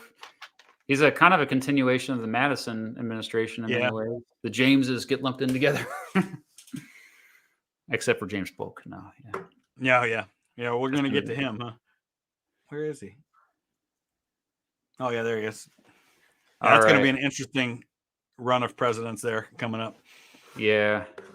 So Monroe is a B based on the audience. I'm cool with that. Hey, we got a pretty good bell curve going on so far. Yeah. So Nixon, every time I want to like him, I start hating him again when I research it again. It's like, I was like, I'm going to be releasing a video about Watergate in a few weeks as well. And I was like, oh yeah, maybe compared to all the stuff today, maybe it wasn't that big a deal. And well, when you look at it that way. Yeah. But then I no, there was actual laws that he supported the push for. He signed that just really damaged our country. So that's why. Should I go first on this one? Or go for it. Yeah. Okay. So there's a lot I wrote down for Nixon. I always come back first and foremost to the war on drugs. I think the Controlled Substances Act that he signed was very misguided. In fact, probably racist influences there. Not only that, against the hippies, right? Those hippies smoking those drugs, which he hated, he didn't hide that fact. And I've always leaned more towards the side of personal freedom in terms of like what we do to our bodies, generally, because it's a victimless crime. And I think that it's important that, people will do bad things. Like, we eat sugar, for example, that's not good for us, but we don't have strict laws against sugar. But at the same time, I think the enforcement, what happened afterwards with the war on drugs is like you ruin people's lives by throwing them in prison for just a minor offense. Just possession of a drug when they should be getting treatment. And so that's a big thing for me. But also with Nixon, as far as Vietnam, he did slowly bring the troops back from Vietnam and helped in that war. But at the same time, he was covering up stuff, as we learned with the Pentagon Papers. Yeah. He was, there were chemical weapons used straight up going against the Geneva Conventions, civilians, and horrible things done, especially in Cambodia. And he later covered it up. He knew it was bad. But he approved of it early on anyway. He economically, I think he called for price controls, which I think are just an idiotic idea. And then overall character, I mentioned this in my worst presidents video, but he had an ego. He was he didn't hesitate lying in order to get whatever he wanted done, and he always thought he was right. Sometimes hard to work with. There are positives. So the positives I always bring up is SALT I, anti-ballistic missile treaty. So the foreign policy stuff that he did a lot of good stuff. Détente, China relations, opening up trade with China, the EPA creation, SSI. I mean, it's a mixed legacy. I still err more towards the negative, though. Yeah, and I think you mentioned some of the same positive I had with the SALT Treaty in 1972, and of course that's the same year Watergate happens. The break-in happens. He visits the Soviet Union, goes to China, lifts the trade embargo on China. So in a lot of ways, for the first time, maybe a little bit of the seeds of what will happen later on in the 80s and moving in the right direction. That we see come to fruition at the end of the 80s with the end of the Cold War. Maybe a little bit of that gets bumped in the right direction under Nixon. I agree with you, though. A lot of those negatives are things I didn't really talk about when I did my last tier. For me, here's where I struggle as I'm looking at the list that we have. Like, I feel like I want him lower than a George W. Bush or McKinley or Carter, but I still don't want to put him as low as a Buchanan or a Johnson. So He's actually he's like gone a up to D D minus F plus for me. I say he's D because the environmentalism stuff alone, I think, was very impactful, and Okay. I'm I'm with you on D. I can go okay. D. Yeah. Cool. And he's moved up. Like, I would say, even like a year ago, he would have still been F for me. But yeah, and people don't realize, really intelligent guy. I mean, I don't know if it came across that he was, but very intelligent guy. Sneaky intelligent. Okay, so now we're up to Obama, which is the most recent president we're going to look at. So obviously, we lived through it. He's been out of office now for 5.5 years, 5 years. Yep. Seems like it longer than that, actually. It does. It really does. So I was like, yeah, it's safe. I mean, and you and I talking before this live stream, like, I think we both kind of had more of a negative view of him when he was president. And that's, I think, kind of normal, actually. Right? Yeah. Yeah. I mean, especially, it doesn't even matter. Like, I feel like even if somebody voted for Joe Biden, they're probably still... Yeah, a lot of people who voted for Biden right now probably are like negative toward him, just based on what you see. Yeah, because they're going to the gas pump and they're like, yeah, even though Biden doesn't really influence that much, they got to blame somebody. So whatever's going wrong at the time, the president is the scapegoat. Doesn't matter if they're responsible for it or not. Yeah, what do you think? So Obama, and this is one, and I'll acknowledge up front, in terms of my own personal politics, not somebody I would support, just because I have very different political views than Obama.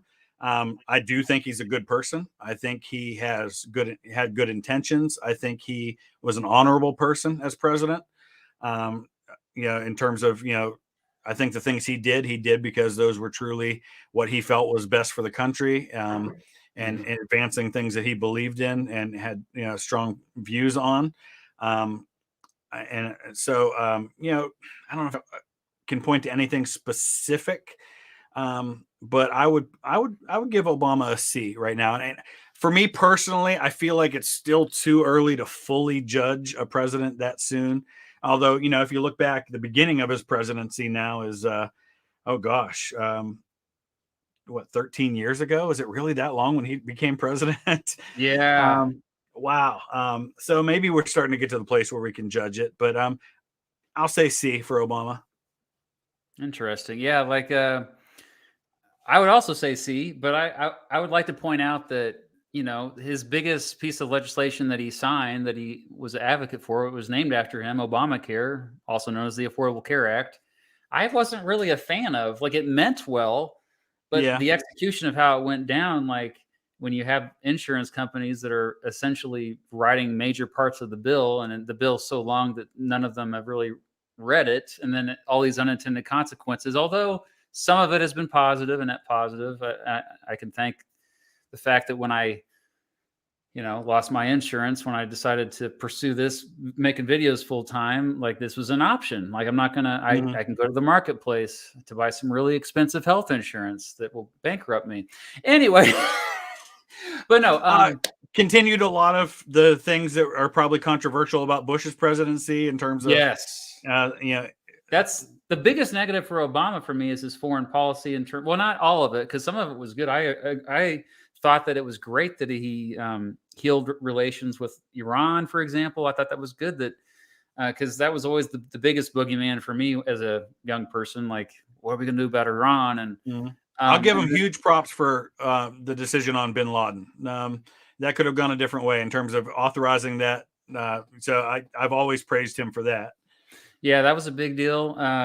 Something that he escalated was the drone warfare that George W. Bush started, which I'm a big critic of that, which Trump continued after that. Biden still does, although apparently Biden not as much, which surprised the heck out of me. I was like, what? And then the other things, I think just generally, like, I said this earlier, that I used to be more of a fiscal conservative in terms of the budget. Mm-hmm. And, deficit spending was Obama's thing. He's like, don't worry about the deficits or the debt. We need to, especially with the Great Recession. But he did kind of continue what Bush was doing with, like, you're bailing out corporations versus ordinary people. And as far as positives, gosh, dang, like, talk about great speaker, and really did elevate, like, the perception of the United States just from him. Like, I remember he would go to other countries and they would just be in awe of him, like, oh, this guy's amazing.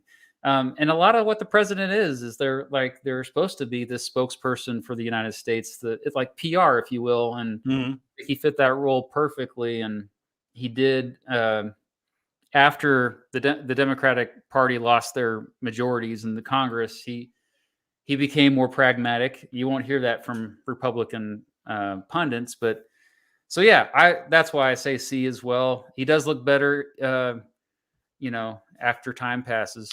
Yeah, and I think especially in light of the time that has passed since he took office. Yeah. We'll leave it at that. All right. George H.W. Bush, Bush Sr. So he might be the last president on which the most recent president on which most people probably are generally supportive in hindsight of. Yeah. I know a lot of people who are very, very liberal, and I know a lot of people who are very, very conservative, and they all genuinely seem to, approve of George W. Bush or George H.W. Bush, at least in terms of, who he was and things like that, even if they don't agree with everything he did as president. Another moderate, yeah, like Bill Clinton, really. And it's funny how you go back and watch the debate between those two in 1992, and it's like, yeah, they're saying the same stuff. And no wonder Ross Perot was there. Yeah. And then to see how close one of my favorite things about the last 20 years in politics was seeing how him and Bill Clinton came to genuinely have a really, like, warm friendship with each other, despite the fact that Bill Clinton basically kicked him out of office. Yeah. To see, and that said a lot about both of those guys, I thought. Yeah, I mean, I have George H.W. Bush as a C, one-term president, did some solid things, but also, the whole taxes thing was tough because, going back on that pledge, and that he got lambasted for that. But he's one, I wonder sometimes what would have happened if Perot hadn't been involved in that election. I know the numbers don't necessarily show that he would have won anyway, but I'd be curious to hear your thoughts on Bush. Yeah, my perception has gotten better, or has been more positive of him over time. I know there's something that happens too when they die. Like, he died 4 years ago now, and I remember we all revisited it and, like, okay, I think overall he was a pretty hands-off president. He didn't really, that was kind of similar to Reagan in his later years, I think. But a big piece of legislation that I'm a huge fan of is the Americans with Disabilities Act that he signed. Oh yeah, I forgot he that was what, 1990. Yeah. And there's also the Ryan White Care Act, which oh yeah, I don't know if you heard of that one, but I mean, like, there's these stuff that you're talking about AIDS. Yeah. Yes, funding for especially following Reagan, who historically did not have a good record when it came to dealing with the AIDS crisis. Exactly. So I thought that was pretty neat, and he gets all the attention for the Persian Gulf War, and that I think that conflict or that war was something that, compared to wars of the past 20 years, it looks pretty reasonable. Like, and it was also a coalition of many different countries, and it wasn't just like the Iraq War later, where it's just pretty much the United States, and that's it going in, and the rest of the world's like, "What are you doing, dog?" so that wasn't. And then the last thing I had down was he had more legislation to protect the environment, to kind of expand on what was established in the 70s. So because of that, I now rank him as a B. So we're about to take this one to the. I won't dispute that. I'll go B. I'm willing to move up a little bit. I agree with you. I think as time goes on, especially in light of politics of the last 20 years, he looks more and more reasonable as a president. Yeah. And we longed for a time almost. Our last legit war hero that we've had as president. Yeah, because we grew up with these presidents. It's all right. Franklin Pierce. Poor Franklin. I try really hard with Pierce to be sympathetic to him because of what happened at the beginning of his administration with the death of his son, which would just destroy anybody. He basically watched his son decapitated in front of him in a train accident and drank himself into a stupor after that. But also, you can't get past the Kansas-Nebraska Act, especially as you being a Kansas guy. That's the worst law, in my opinion. That's got to be one of the worst moments in our history, and certainly sped up our descent into civil war. Yeah. And so he's an F. I'm just going to, I don't need to say any more than that. F too. Similar to Buchanan, where maybe it was because of the personal tragedies of his life, but he seemed disconnected from the office, indecisive, kind of like, I don't know, we'll just let Congress do their thing, and maybe I'll say something every once in a while, but kind of out of touch. Kansas-Nebraska Act. I'm glad you brought that up, so I didn't have to rant against it. I don't think I put anything else. If you want to try to paint him more positively, apparently he did try to fight corruption a little bit. But I think in terms of the influence and impact of his presidency, you look where it was when he first came into office, you look where the country was after he left, and we were further divided. Tensions were higher than they had ever been before, and he did nothing to help that. So he comes in during a time when the policy had been typically compromise, kick it down the road, stave off the issue, and it feels like it got a big kick in the butt towards civil war under his administration. Yeah, it felt like, again, he was called a doughface like Buchanan. He's just like, I give up. We're just not going to do anything. Just let it play out. All right, Franklin Roosevelt. It's an interesting one. You get some strong opinions on the internet about Franklin Roosevelt. I bet. I got criticism for not including him in my top 10. Most historians include him in their top 3 or 4. Yeah. I still don't think. Well, what's the biggest negative that comes to mind for his presidency to you, like that stands out? If I'm being completely taking my political bias out of it, obviously the internment camps are going to be something people are going to point to a lot. Yeah. I feel like, we've been talking about how do people deal with financial crises that happen. And he obviously was very hands-on in trying to deal with the Depression. I think maybe he gets a little too much credit for ending the Depression. But it was largely on its way out by the time war breaks out. The war mostly got him out of it. Yeah. I think the war probably had a lot more to do with it than anything, but that's probably one of the biggest negatives is the internment stuff. And anybody who, politically like myself is more conservative is going to point to a lot of the social programs. But I think a lot of them were good. I absolutely think like the public works programs and things like that were absolutely the right decision with the situation that he was facing. Another one, maybe you point to being very un-George Washington-like in running for a third term. If you want to argue that. As a positive, I think his leadership in World War II was fantastic in terms of the military end of things. Excellent leadership, and that why I give him higher marks than I otherwise might is because of his leadership in World War II. I think he handled that crisis pretty well. And then once we did get into the war, was exactly the kind of leader we needed to have in that situation. Mhm. I don't know. I'd love to hear your viewpoints on him before I say any more. Yeah, I felt like I've said multiple times on this channel that the New Deal did not end the Great Depression. And while that's the case, like you could still say, well, that doesn't mean the New Deal was negative, and there was a lot of good that came out of it.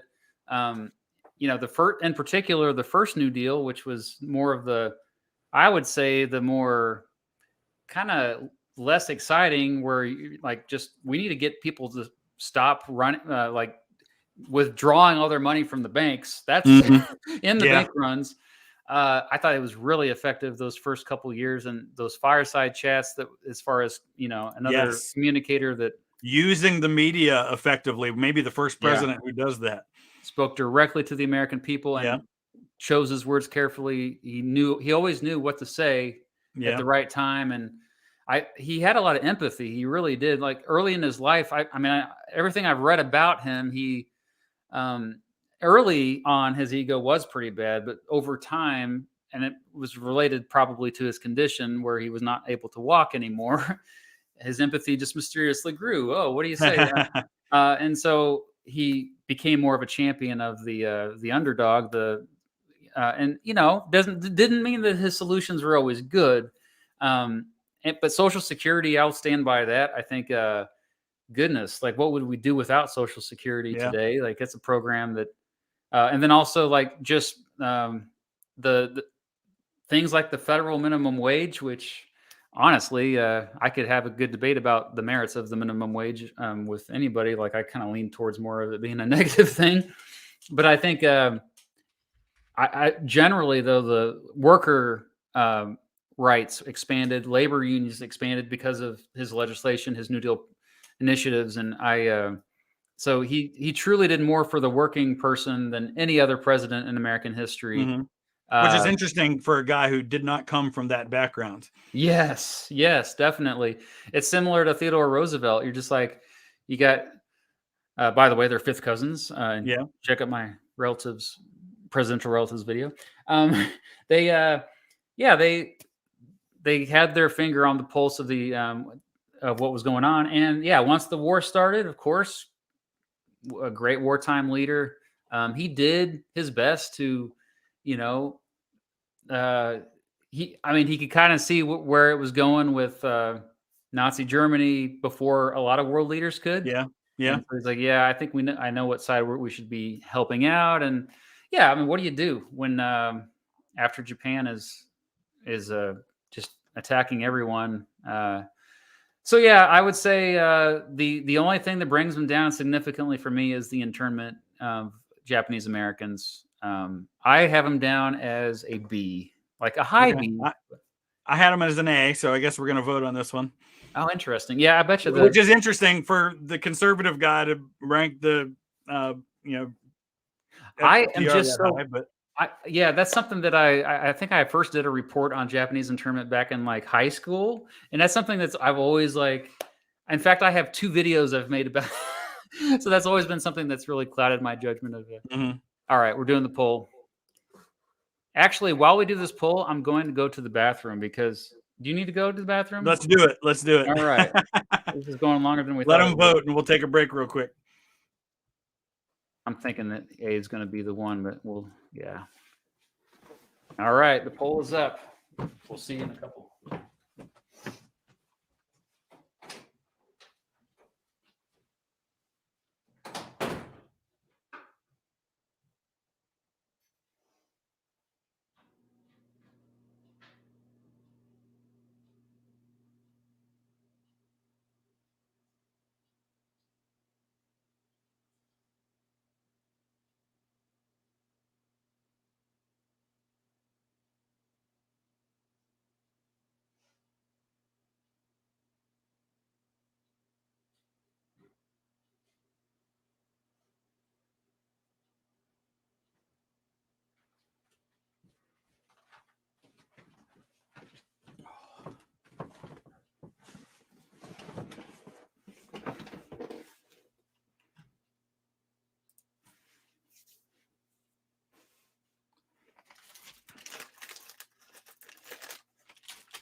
All right. Hey, Still have... people are pointing out, and I just went and looked. I don't know if you saw, Russia invaded Ukraine. Oh, geez. So that's going on.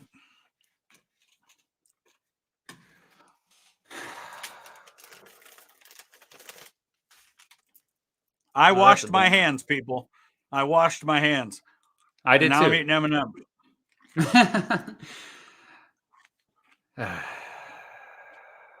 Okay, well, yeah, no comment on the current crisis, but when you study history, you got to let time pass. We'll see how it plays out. We'll see how World War III plays out. So anyway, if you're just joining us, we've been going for 3 hours now. Plus, thank you for being here. We are looking at the all of the American presidents except for William Henry Harrison, Donald Trump, and Joe Biden. Yeah, the audience has been very influential on making sure that we have compromises in this. So anyway, let's wrap this baby up. Oh yeah, what the poll We're gonna drag FDR up there. Looks like 65% A, 35% B. So you're once again, Chris, you're almost I think you're like 8-2, something like that.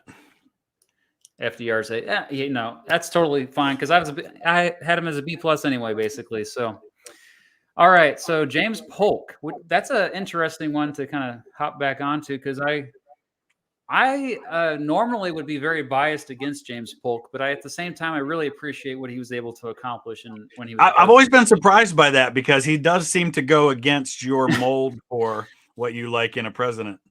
He does, and he was an expansionist. He's kind of like Vladimir Putin in a way, trying to egg on a war. Come on, Mexico! I dare you to attack us. We can attack you.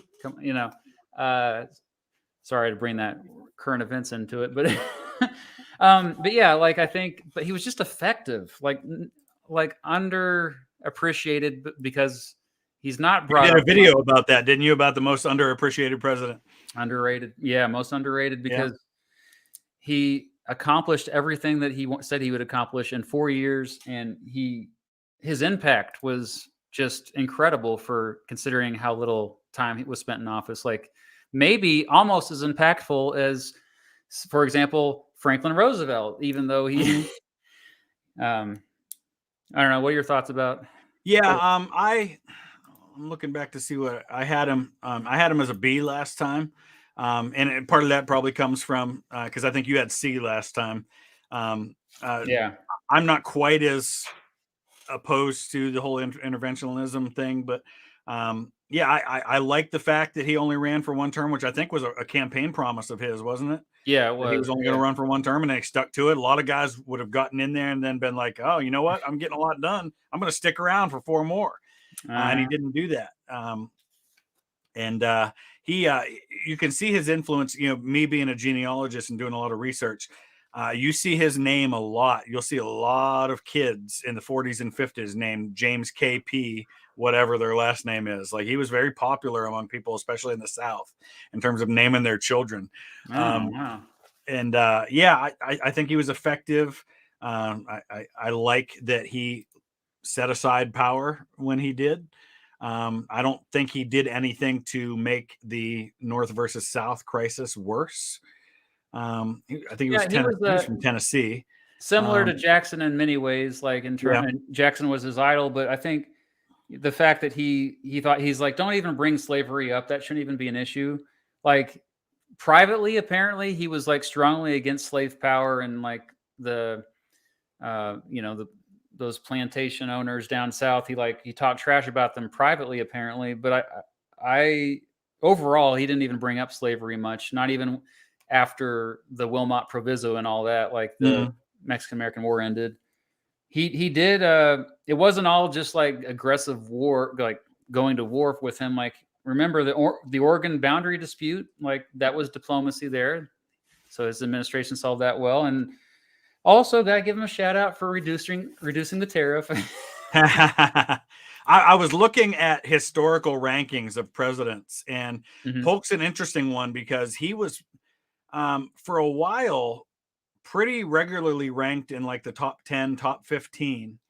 But in the last 10 years or so, he has dropped down closer to like 20 to 25. He seems to be going downhill in terms of people's viewpoints of historic rankings of presidents, which I don't quite get, but I don't know. Just out of curiosity, isn't Andrew Jackson also going downhill in a similar fashion? Yeah, well, okay, that makes a lot of sense when you think. Yeah, he has. I mean, Jackson was often right around 5th through 8th, and now he's like 19th to 20th. So, okay, I guess that makes a lot of sense to go into what you're saying about him being very Jacksonian. They're both the two Nashville guys. They're both buried right there in Nashville. And, honestly, though, I think I would rank him as a B. You said you had him as a B? B, yeah. Yeah. I mean, he was a C for me, but yeah, going back to my criteria, his leadership ability, decision-making accomplishments. He was a no-nonsense guy. He got stuff done. He was able to convince Congress to go to war with Mexico, for crying out loud. Even though I disagreed with that, it doesn't mean that. I mean, he was an extremely effective commander-in-chief. So yeah, we'll go B for Polk. There it is. And now we're up to John Quincy Adams. He's an interesting one, and I say this all the time about John Quincy Adams. Probably one of the most, like, if you just look at his resume, probably one of the most qualified people who's ever been president. I mean, just an incredible resume. Had every background you would want in electing a president in terms of being a diplomat and his experience in Congress and those sorts of things. And it's kind of always been interesting to me that he had John C. Calhoun as his vice president. But then when you think about how he became president in the first place, he wins one of those contentious elections in 1824. And corrupt bargain. The corrupt bargain, that's what they call it, in offering Henry Clay, the Secretary of State, in order to swing votes his way. But I think by and large, a decent president. I'm trying not to let some of his non-presidential times color my view of him, but I have him at a C. I think the good outweighs the bad for the most part, but I'd love to hear your thoughts on the tariff of abominations, which I'm sure you're going to mention. Obviously, yeah, that was definitely not good. I had that down. It's funny how you called it that. I was just going to call it the tariff of 1828. But yeah, I kind of go back and forth between B and C. And the reason why I lean towards B a little bit is because of how forward thinking he was, similar to his dad. And, I always think about the Amistad case that happened after he got out of office. And especially the older he got when he returned to Congress after he got out of office, like, which is crazy when you think about a former president going back to Congress. It shows you a little bit of who he was. But yeah, so I gotta ignore that though. If you're just talking about those 4 years, 1824 to 1828, when he was in there, I think C is perfectly reasonable because what happened? The tariff, he did seem a bit out of touch a lot of times when he was in there. Like he just dismissed all the Jacksonians, and that was not cool. And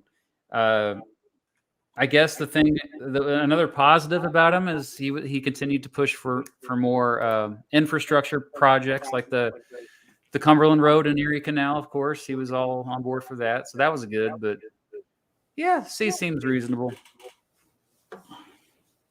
So we agree on that one as well. Yep, a lot of C's. Well, yeah, as it should be with the average. Oh, look at that! It's almost perfectly. Now we need another F. Well, it won't be Ronald Reagan. He's not going to be F for me. Ronald Reagan.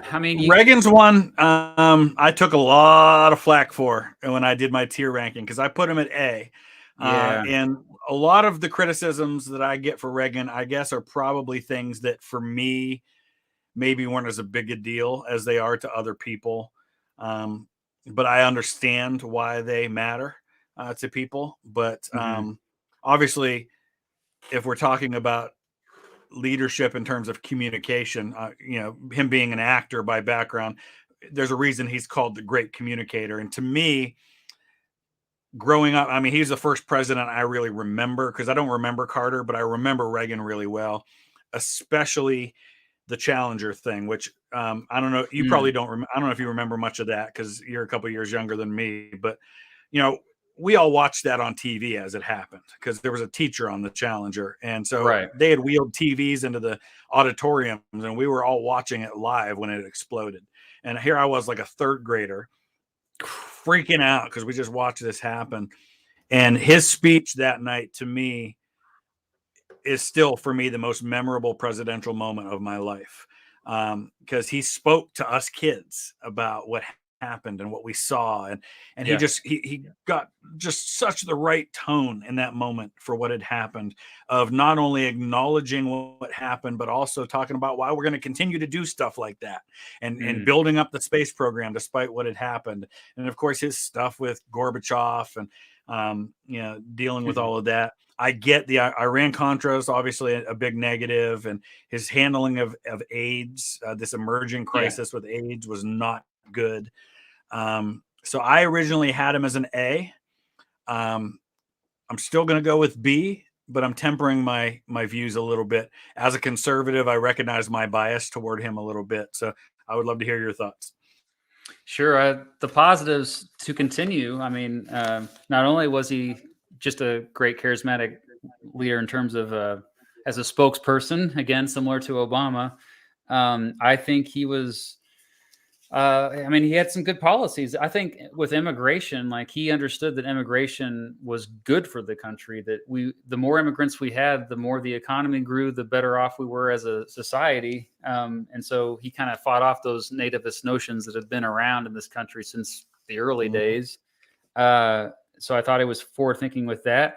As far as other positives, I mean, you can't deny his strong foreign policy. Like, he was a genius when it came to knowing how to deal with the Russians. He really did. Like, he knew when to turn up the nice rhetoric. mix of being strong, but also willing to compromise.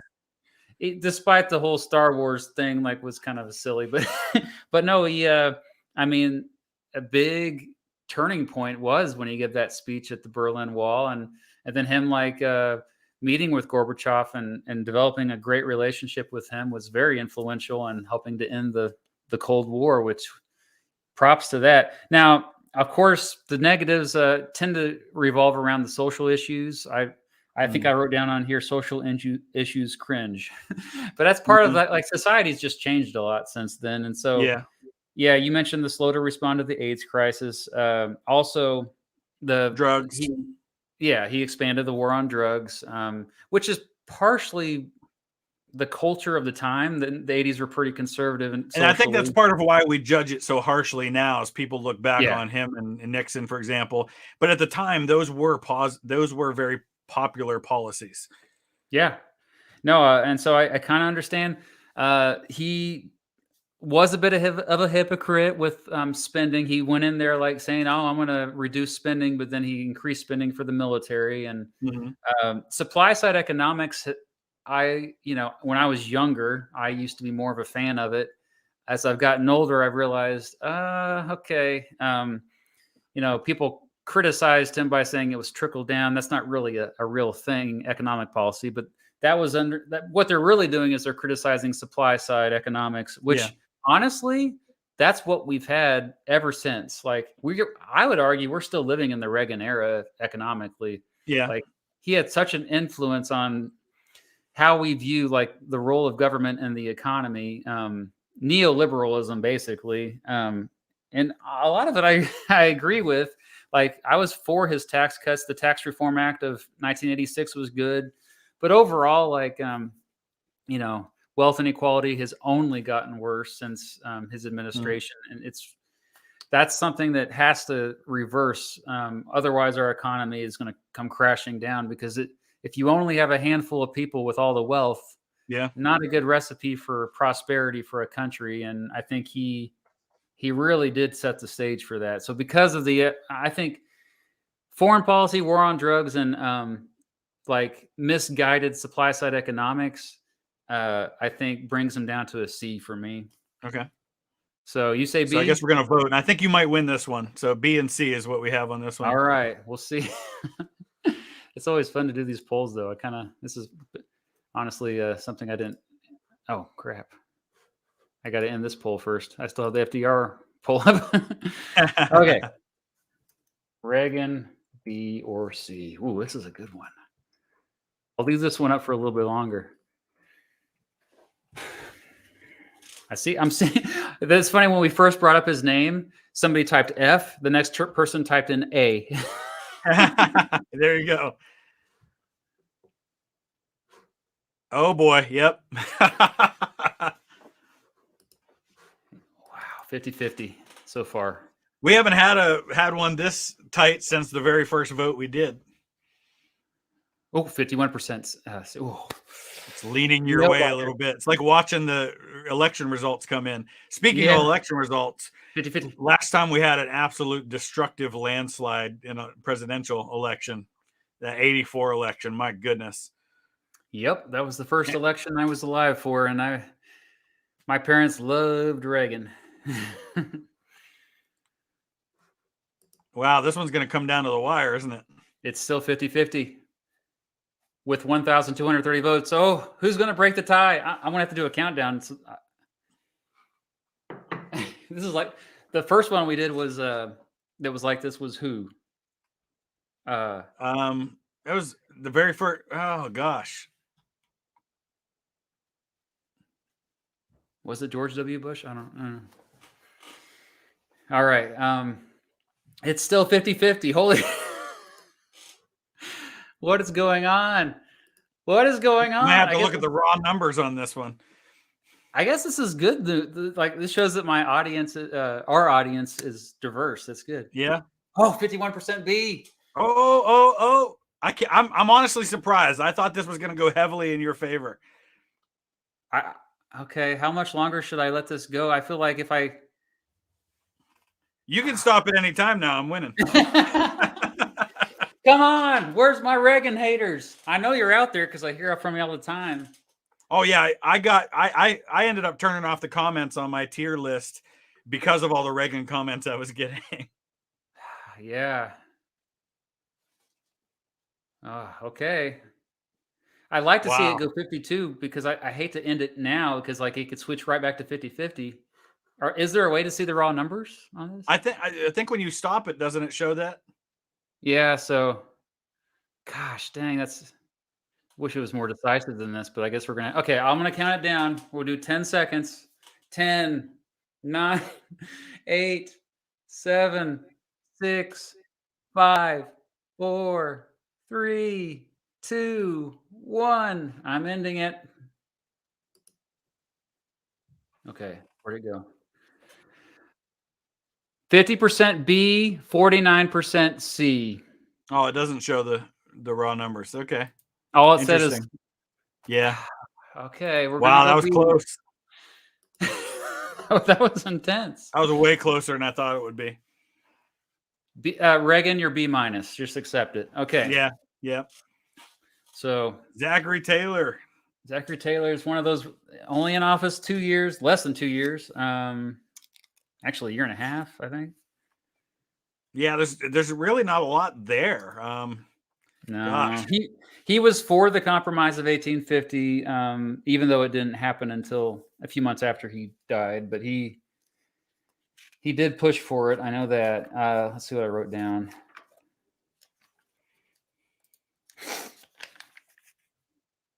Yeah, I wrote down that he didn't know what he was doing, and that's true. Yeah, I think it's similar to the general that got elected president.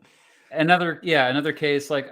That's why I think Eisenhower was so extraordinary is because I think he adapted to the role really well. But I think similar to Grant, I think, and also Harding, he got in there and he was in over his head. I think the big difference with Eisenhower, and not a lot of people realize this, he was never really a combat like he never led troops in combat. He was always more of a staff officer, a political role, those kinds of things. So he was always recognized for his. So I think a lot of it fit with the kind of person he had been in the military, as opposed to a Grant or a Zackary Taylor, who were the boots on the ground, troops in the field kind of leaders. Yeah. And something I didn't mention, and this is kind of off topic a little bit, going back to people who are groomed. There's a reason, by and large, that most of our presidents have been elected as governors, because they have that executive experience. Harding, I think he was a senator when he got elected, Right. and he'd been a newspaper man before that. So he just didn't have any experience in terms of leading an executive branch of government. And That's a really good point. I think until Obama was elected, the only people elected directly from the Senate to the White House were Harding and JFK. Yep, that's right. Because so, LBJ Taylor, Ford was in the House. Yeah, Ford was in the House. Garfield had been elected to the Senate but hadn't taken office yet. I'm biased toward, like, when I look at candidates for nominations for the political parties these days, I'm biased towards governors. And yeah, I think I always have been too. Yeah. All right. I had him down as a D, and I think it's mostly because, from what I have always known about Taylor, it wasn't just that he came across as like this, unity guy. I'm not partisan, but I think that was a byproduct of him mainly just like, I don't know who's right, so I'm going to deflect. So yeah. I mean, even as a general, I don't rank him that high as a general, honestly. No, there was him and Winfield Scott, and Winfield Scott really kind of is the one that took things on home for the Mexican War and finished that off. I agree. I originally, I think, had him as like a B or C, but I kind of agree with you in terms of, this is a guy who got elected on the fact that he was a strong leader, military leader, and then didn't really lead all that much as president. And I think he was a strong leader in the war because they just liked him. His soldiers. Yeah, he was very likable. You read a lot of the guys, and he was one of those generals that the common soldier really liked a lot. Yeah. So that's similar to Harding as well. Yeah. All right. So D. Yeah. All right. So keeps our bell curve nice and balanced. We need another F, and I'm not sure we're going to get it. Oh yeah, we will. I see it right there. Anyway, we got a couple candidates. Theodore Roosevelt. Yeah, Theodore Roosevelt we already know that he's one of our favorite presidents. What do you love about Theodore Roosevelt the most? There's a lot I like. And first of all, I don't know if anybody knows this, but I don't know if you've been watching. They started the Lincoln series on History Channel last night. Oh, I haven't seen it now. So I don't know if you saw the previous ones they did on Washington and Grant. I did see the Washington one. They started one on Lincoln last night, and during Lincoln last night, they advertised the Theodore Roosevelt one that's coming out. Oh, nice. Produced by Leonardo DiCaprio. So that's coming next. What do I like about Roosevelt? Oh my goodness. First of all, absolutely not afraid to go against his own party if he thought it was the right thing to do. Yep. Super strong personality. I mean, there's so many likable stories about him that don't necessarily have to do with his presidency, so I won't get into them.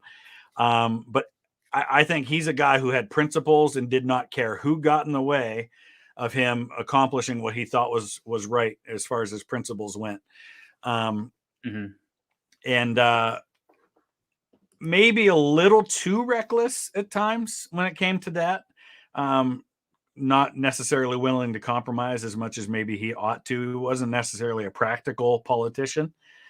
Yeah, I mean, listen, here's a guy on which conservatives and progressives agree. I mean, I think both sides kind of like him and think he was a great president. And that's rare to see that these days. I don't know if I'd rank him as my number one president, but he's certainly my favorite president of all time. Just because he's such an interesting dude overall. Let me take a look here. Wait, did you put him as S tier then? I have him as A, actually. Oh, okay. I only had 2 for S, and he's not one of them. Just because I feel like one of the good qualities I value in a president is a willingness to compromise, and I just don't know if that was a part of his nature. Yeah, not that he didn't do it, but he did have an ego. That's like the 2 big negatives for him. For me, is the ego, which you see a lot with him running again in 1912. Yeah, and that's a big negative there. Is he brought the world Woodrow Wilson? Yeah. Yeah. But also, obviously, this is no surprise to longtime viewers of me, but his foreign policy was, I think, driven by that ego a lot of times. He kind of had this idea similar to McKinley, um, where, it's okay. You can just spread democracy around the world and they'll go with it. And although I do see him start to change his mind a little bit as time goes on, especially after World War One, but we're only talking about their presidency. So we're only looking at those He few did years. also, I looked it up. He also renewed the Chinese Exclusion Act and kept that going. So there's a negative there. Forgot about that. Yeah. Well, okay. Here's the positives. Like you said, or alluded to at least, like he didn't care if it was politically like the right thing to do. Like if he passionately cared about something, he pushed for it, and even if it would have went against his own party, um, you know, he was an outsider in some ways. Like those same corporate lobbyists that could control McKinley. Yeah. All of a sudden, they couldn't control Roosevelt. It was like whiplash for them, wasn't it? I mean, and of course that backfired. They tried to hide him in the role of vice president, and that backfired on him big time. Totally. Of course, he's known as this trust buster, and it's a little bit overstated, but there were I wrote down 44 antitrust suits when he was in the presidency. Environmentalism's a good one for him. I mean, the national parks and things like that. I mean, yeah, like I think overall though, like he was a justice is the word that comes to mind for him, because he truly if he smelled any corruption, you better watch out, because he hated to see it. He hated. I mean, he was someone that similar to, I always compare him to Fighting Bob La Follette, who came later. He was in the Senate by this time, but they both, like, whatever they did, they thought of the underdog. Who's the minority in society that's getting screwed over, I'm going to think about them when I make a decision. That said, the Pure Food and Drug Act may have been a little bit more towards his ego, because he kind of went with a lot of Americans. Like that whole point of the book of The Jungle was like to protect workers' rights. But he's like, oh, wait, but the meat's kind of nasty. We need to protect the consumers. And the Hepburn Act was another good thing. Just generally, like, he's the one who made progressivism mainstream in a very pragmatic way. And but in a way that people hear that word, and especially if you're like me and you're conservative and you hear the word progressive, and it's kind of a dirty word. But today, today. But what was progressive in 1900? A lot of people today just think as mainstream and normal and very average. A lot of that stuff, but it was progressive for the time. I mean, Lincoln was progressive in a lot of ways, and in some things. But like you're saying, like things like clean water and clean and food and regulations on some of those things that most people just assume are like pretty good things that we all take for granted. But for him, had to be very progressive things that other people went against, including his own party. Yeah. He had a kind of this direct line to the people. Like I always bring up, he was the first to invite the press into the White House, and he was like, I'm not above you. I'm your public servant. What do you need? Mm-hmm. He listened. He changed his mind. Like, that's part of the reason I read that he wanted universal health care.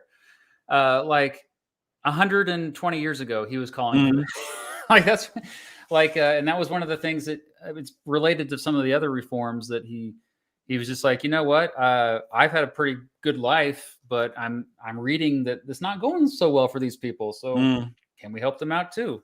and recognized the power of the presidency, the bully pulpit idea, use the power of the office to move public opinion, to move legislation, to move policy along, and something that I think every president benefited from after that.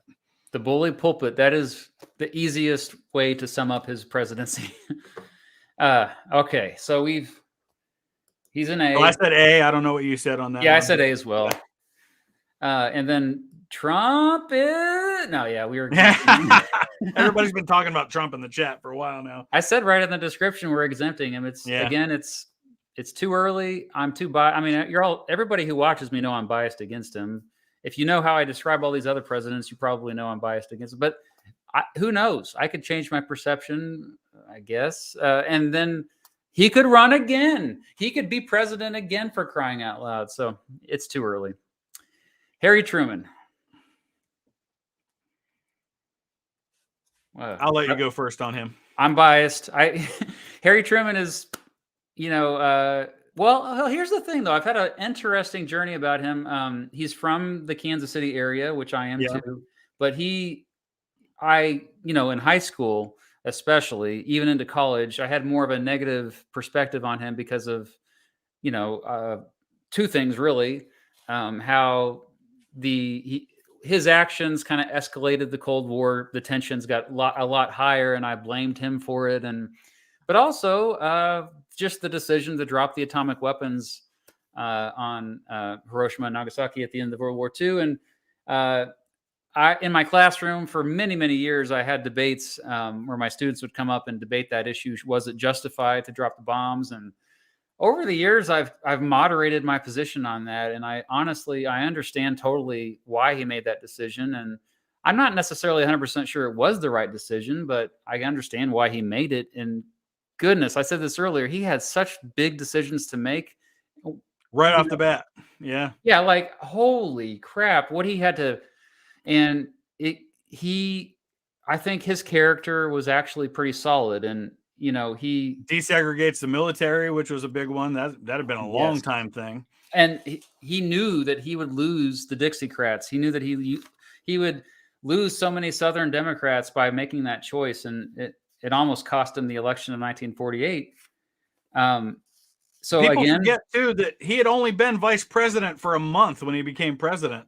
I mean, or maybe it was January by then, so 3 months. Yeah, he was thrown into it. Yeah, so I mean, he comes in like he was not long-term vice president who had been in on everything. He wasn't really like included in everything by Roosevelt when he became vice president. So he really was kind of coming in. There's that scene. I don't know if you've ever seen the movie when Gary Sinise plays him. And there's that dramatic moment when he knows Roosevelt has just died and he comes rushing in. And I haven't seen. What movie is that? It's a biography of Truman. Gary Sinise plays Truman. Holy crap! It's really good. And it goes all the way back to his time as an artillery commander in World War I. And you see all of that. And but there's that famous scene where he comes in to be sworn in, and he goes up to Eleanor Roosevelt and he said, "Mrs. Roosevelt, is there anything I can do for you?" And she looked at him like kind of incredulous and says, "No, is there anything we can do for you? You're the one in trouble now." That pretty much sums up what happened to Truman. And considering having the weight of the universe dumped on his shoulders in that moment, he handled it really, really well. And I've always really liked Truman. I've always been in the camp of supporting the decision to drop the bomb. I understand the arguments in hindsight against it. Hey, Soviet Union was getting into the war. Japan may have, ended up surrendering anyway. Yeah. Those kinds of things. But with the information he had at the time, right, I don't know how he could possibly have made any other decision than the one he made. I don't know. Maybe you can make an argument against that, but and the desegregation of the military, like we've already discussed, the Truman Doctrine is 1947, and the Marshall Plan and all of that stuff. He just had his hands full from the get-go. I don't know if there's anybody who had to do as much in the time in office that had a huge impact on the world as that guy did.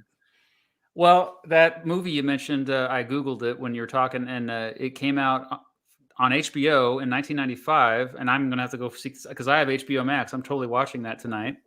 But apparently it's based off of the book that changed my mind about Truman. Oh, okay. The David McCullough book, which is right behind me. I always recommend it to everybody because it's just a great example of how your perception of someone can change. That he literally changed my mind about him. That's what Chernow's book on Grant did for me, big time. Really?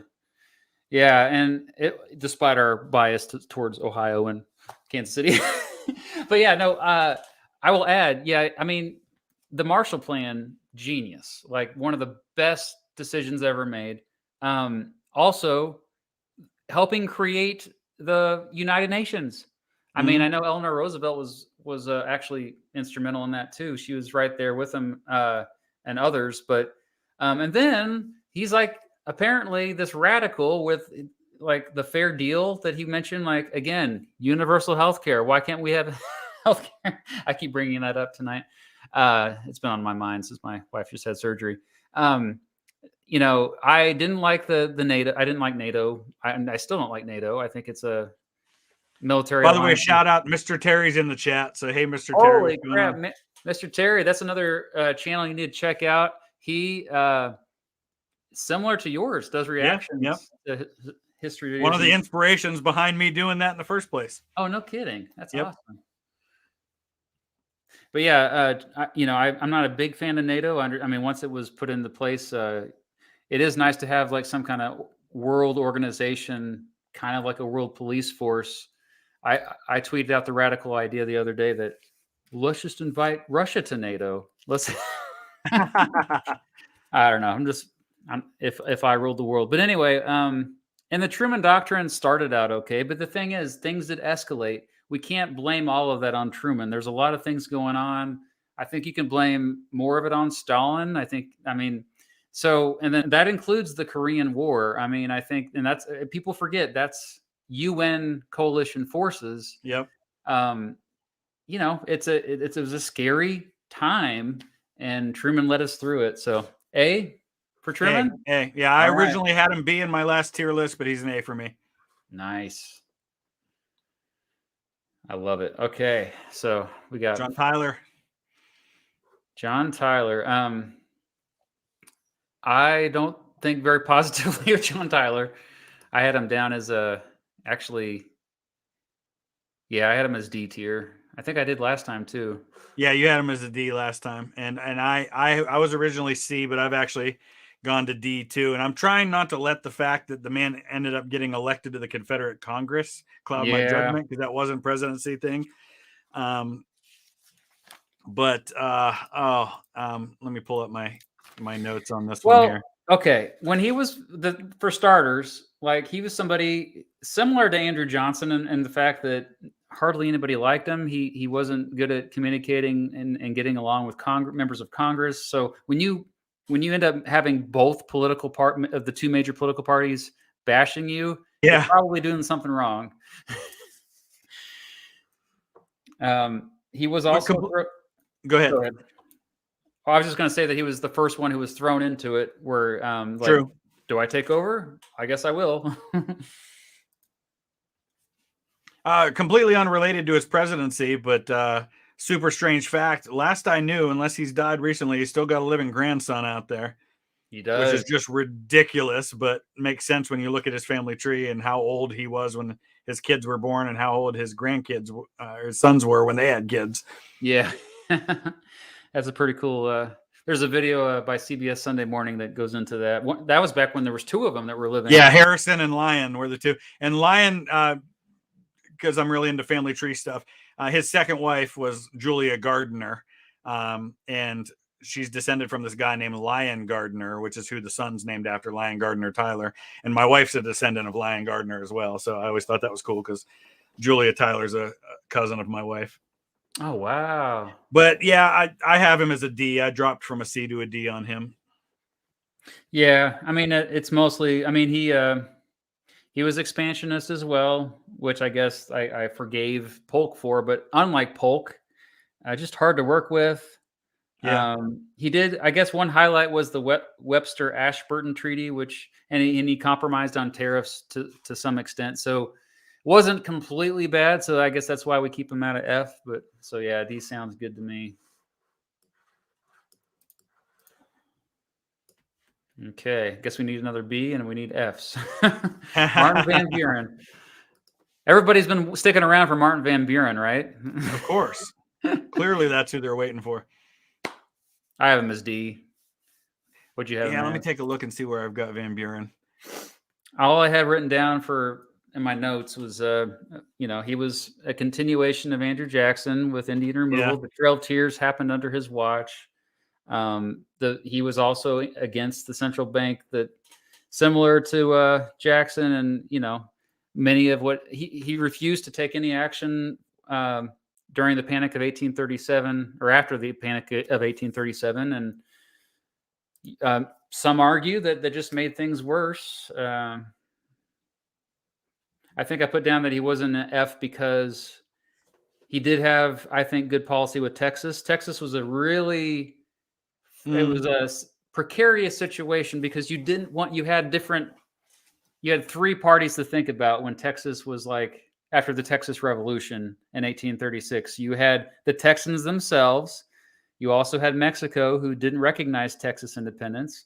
You also had Americans. Well, actually, you could argue four factions to consider because you had the pro-slavery expansion. Right. Yeah, slavery is a huge issue with Texas. Yeah, and I think that Martin Van Buren actually he kind of tread all those waters pretty well. Yeah, so when you consider that after him, it goes heavily toward add Texas, expansion into the Southwest, and he was a free soil guy. Huh? Later on, he was a free soil party candidate. Yeah, and really, it's kind of, I guess, under him that we really kind of emerge as a two-party system. Because basically, kind of one party for a good chunk of time before that. But he's very meh to me. Didn't do much one way or the other. I guess he didn't do anything disastrous, but also didn't really do anything to make things better. I think I have him as a D. Okay. Yeah, I'm not saying that the chat couldn't care less about poor Martin Van Buren and his sideburns. So, yeah, the facial hair is pretty epic. All right. I'll put him at D next to Tyler. And we've got, of course, George Washington. Everyone already knows I'm wearing the shirt. He's my favorite. I still think he's S tier. Absolutely. Absolutely. Okay. Yeah. So much of what the presidency is because of Washington. I mean, he comes into office with very little guidance as far as what the presidency is even supposed to be. Mm-hmm. And so he kind of creates it from nothing. And I say this all the time. Washington, not a good general, phenomenal leader, though. Great leader of men. Huh? He started out as a crappy general. Yeah. But by the end of it, I'd say he did. He finally came around to what the role was. And he got good people around him. He was very good at putting the right people around him. Yes. Recognizing talent and putting it in a position to succeed. Even when people, like picking Nathaniel Greene to go down and lead in the South, and recognizing Alexander Hamilton before anybody else really did. And, even having competing agenda, putting Hamilton and Jefferson in the same cabinet, people who were complete polar opposites in how they saw the country.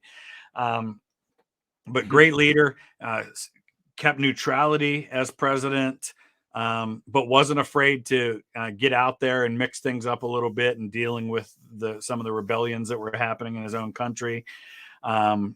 It was tough for him, I think, to stay neutral with the French Revolution, given everything that France had done for us and given the pressure he probably was under from his own Secretary of State. I have all the respect in the world for Washington. And the greatest thing he ever did, in all of the things he did for this country, the greatest thing he ever did was walking away. Yes. The country he had to do that for the sake of the country. They were ready to make him a king. And for him to walk away when he did and say, you know what, somebody else has got to do it. His farewell address is just phenomenal. And it was read for decades, generations after he died. It was a regular thing in America for his farewell address to be read publicly. So people were very, very familiar with those words for a long, long time. I know how much you love him, so I'll let you take over. Yeah, we still read in AP U.S. history classes. It's still part of the curriculum to read the farewell address, and I always was biased to spend an extra day on it. But yeah, if you've seen my George Washington video, most of you know this if you've seen it. But I think the fact that he was nonpartisan, I think that's underrated. He was somebody who leaned Federalist during his presidency, but he was willing to hear out the anti-Federalists, and he called for neutrality with foreign policy, and a big deal that, as we see later on, it's sad how many future presidents ignored that, and I think they could have benefited from. I mean, because when you decide to pick a side, a lot of times that goes badly. And he did maneuver well between the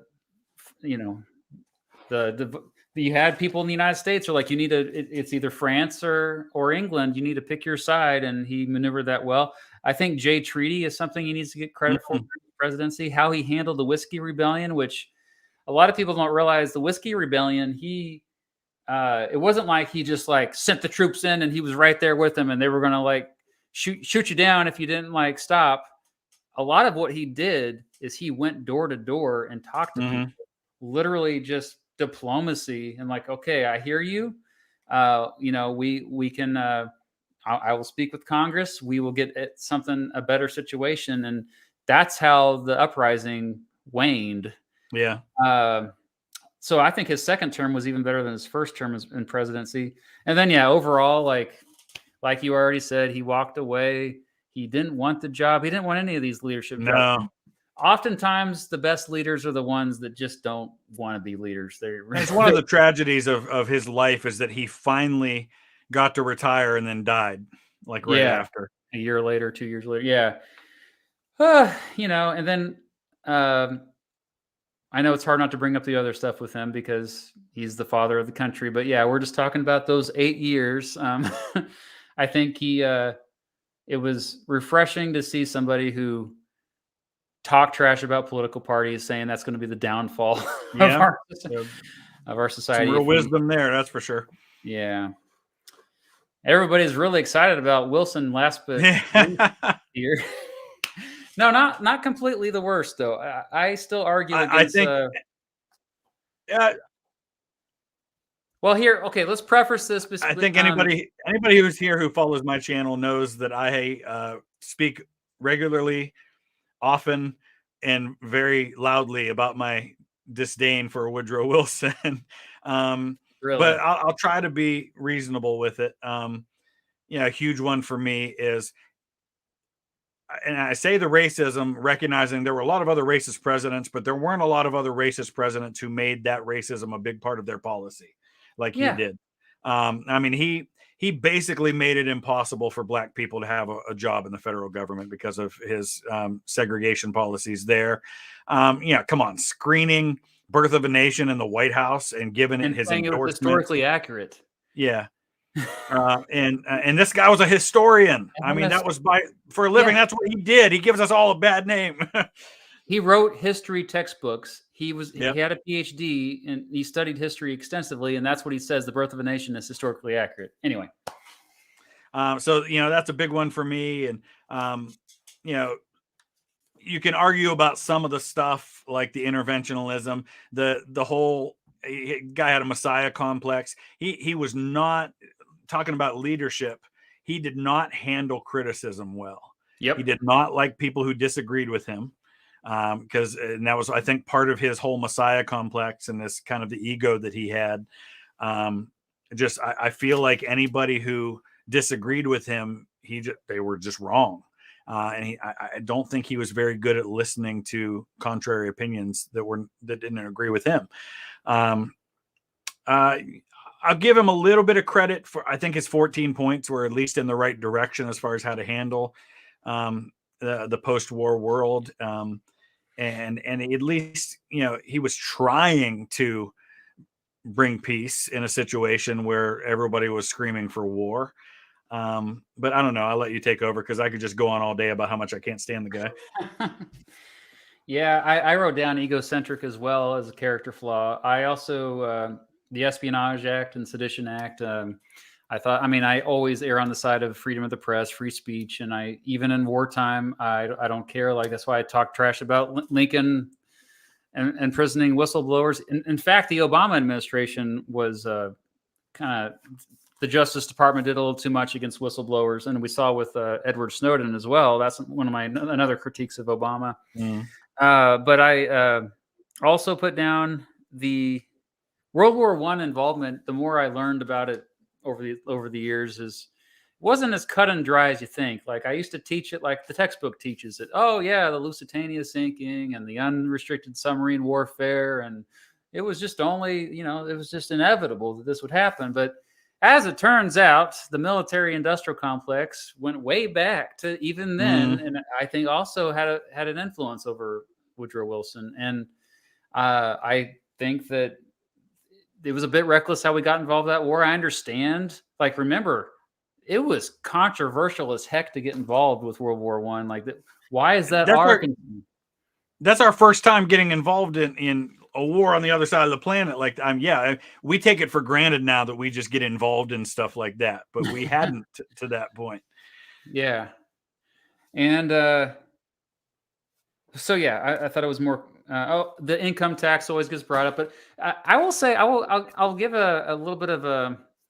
There's been a video that came out from a channel defending Wilson lately that you should watch, that people were bringing up in the chat. But I think generally that's contrarianism, because what's weird about Wilson, I notice, is like conservatives or left-leaning, right-leaning together seem to hate Wilson these days, and it's for different reasons, but it's generally like you kind of can wrap it up in a package. Because even like when I was younger, I had a more positive view of him, and it was for things like, oh well, he fought for women's right to vote, but then you find out later on that actually he didn't want women to have.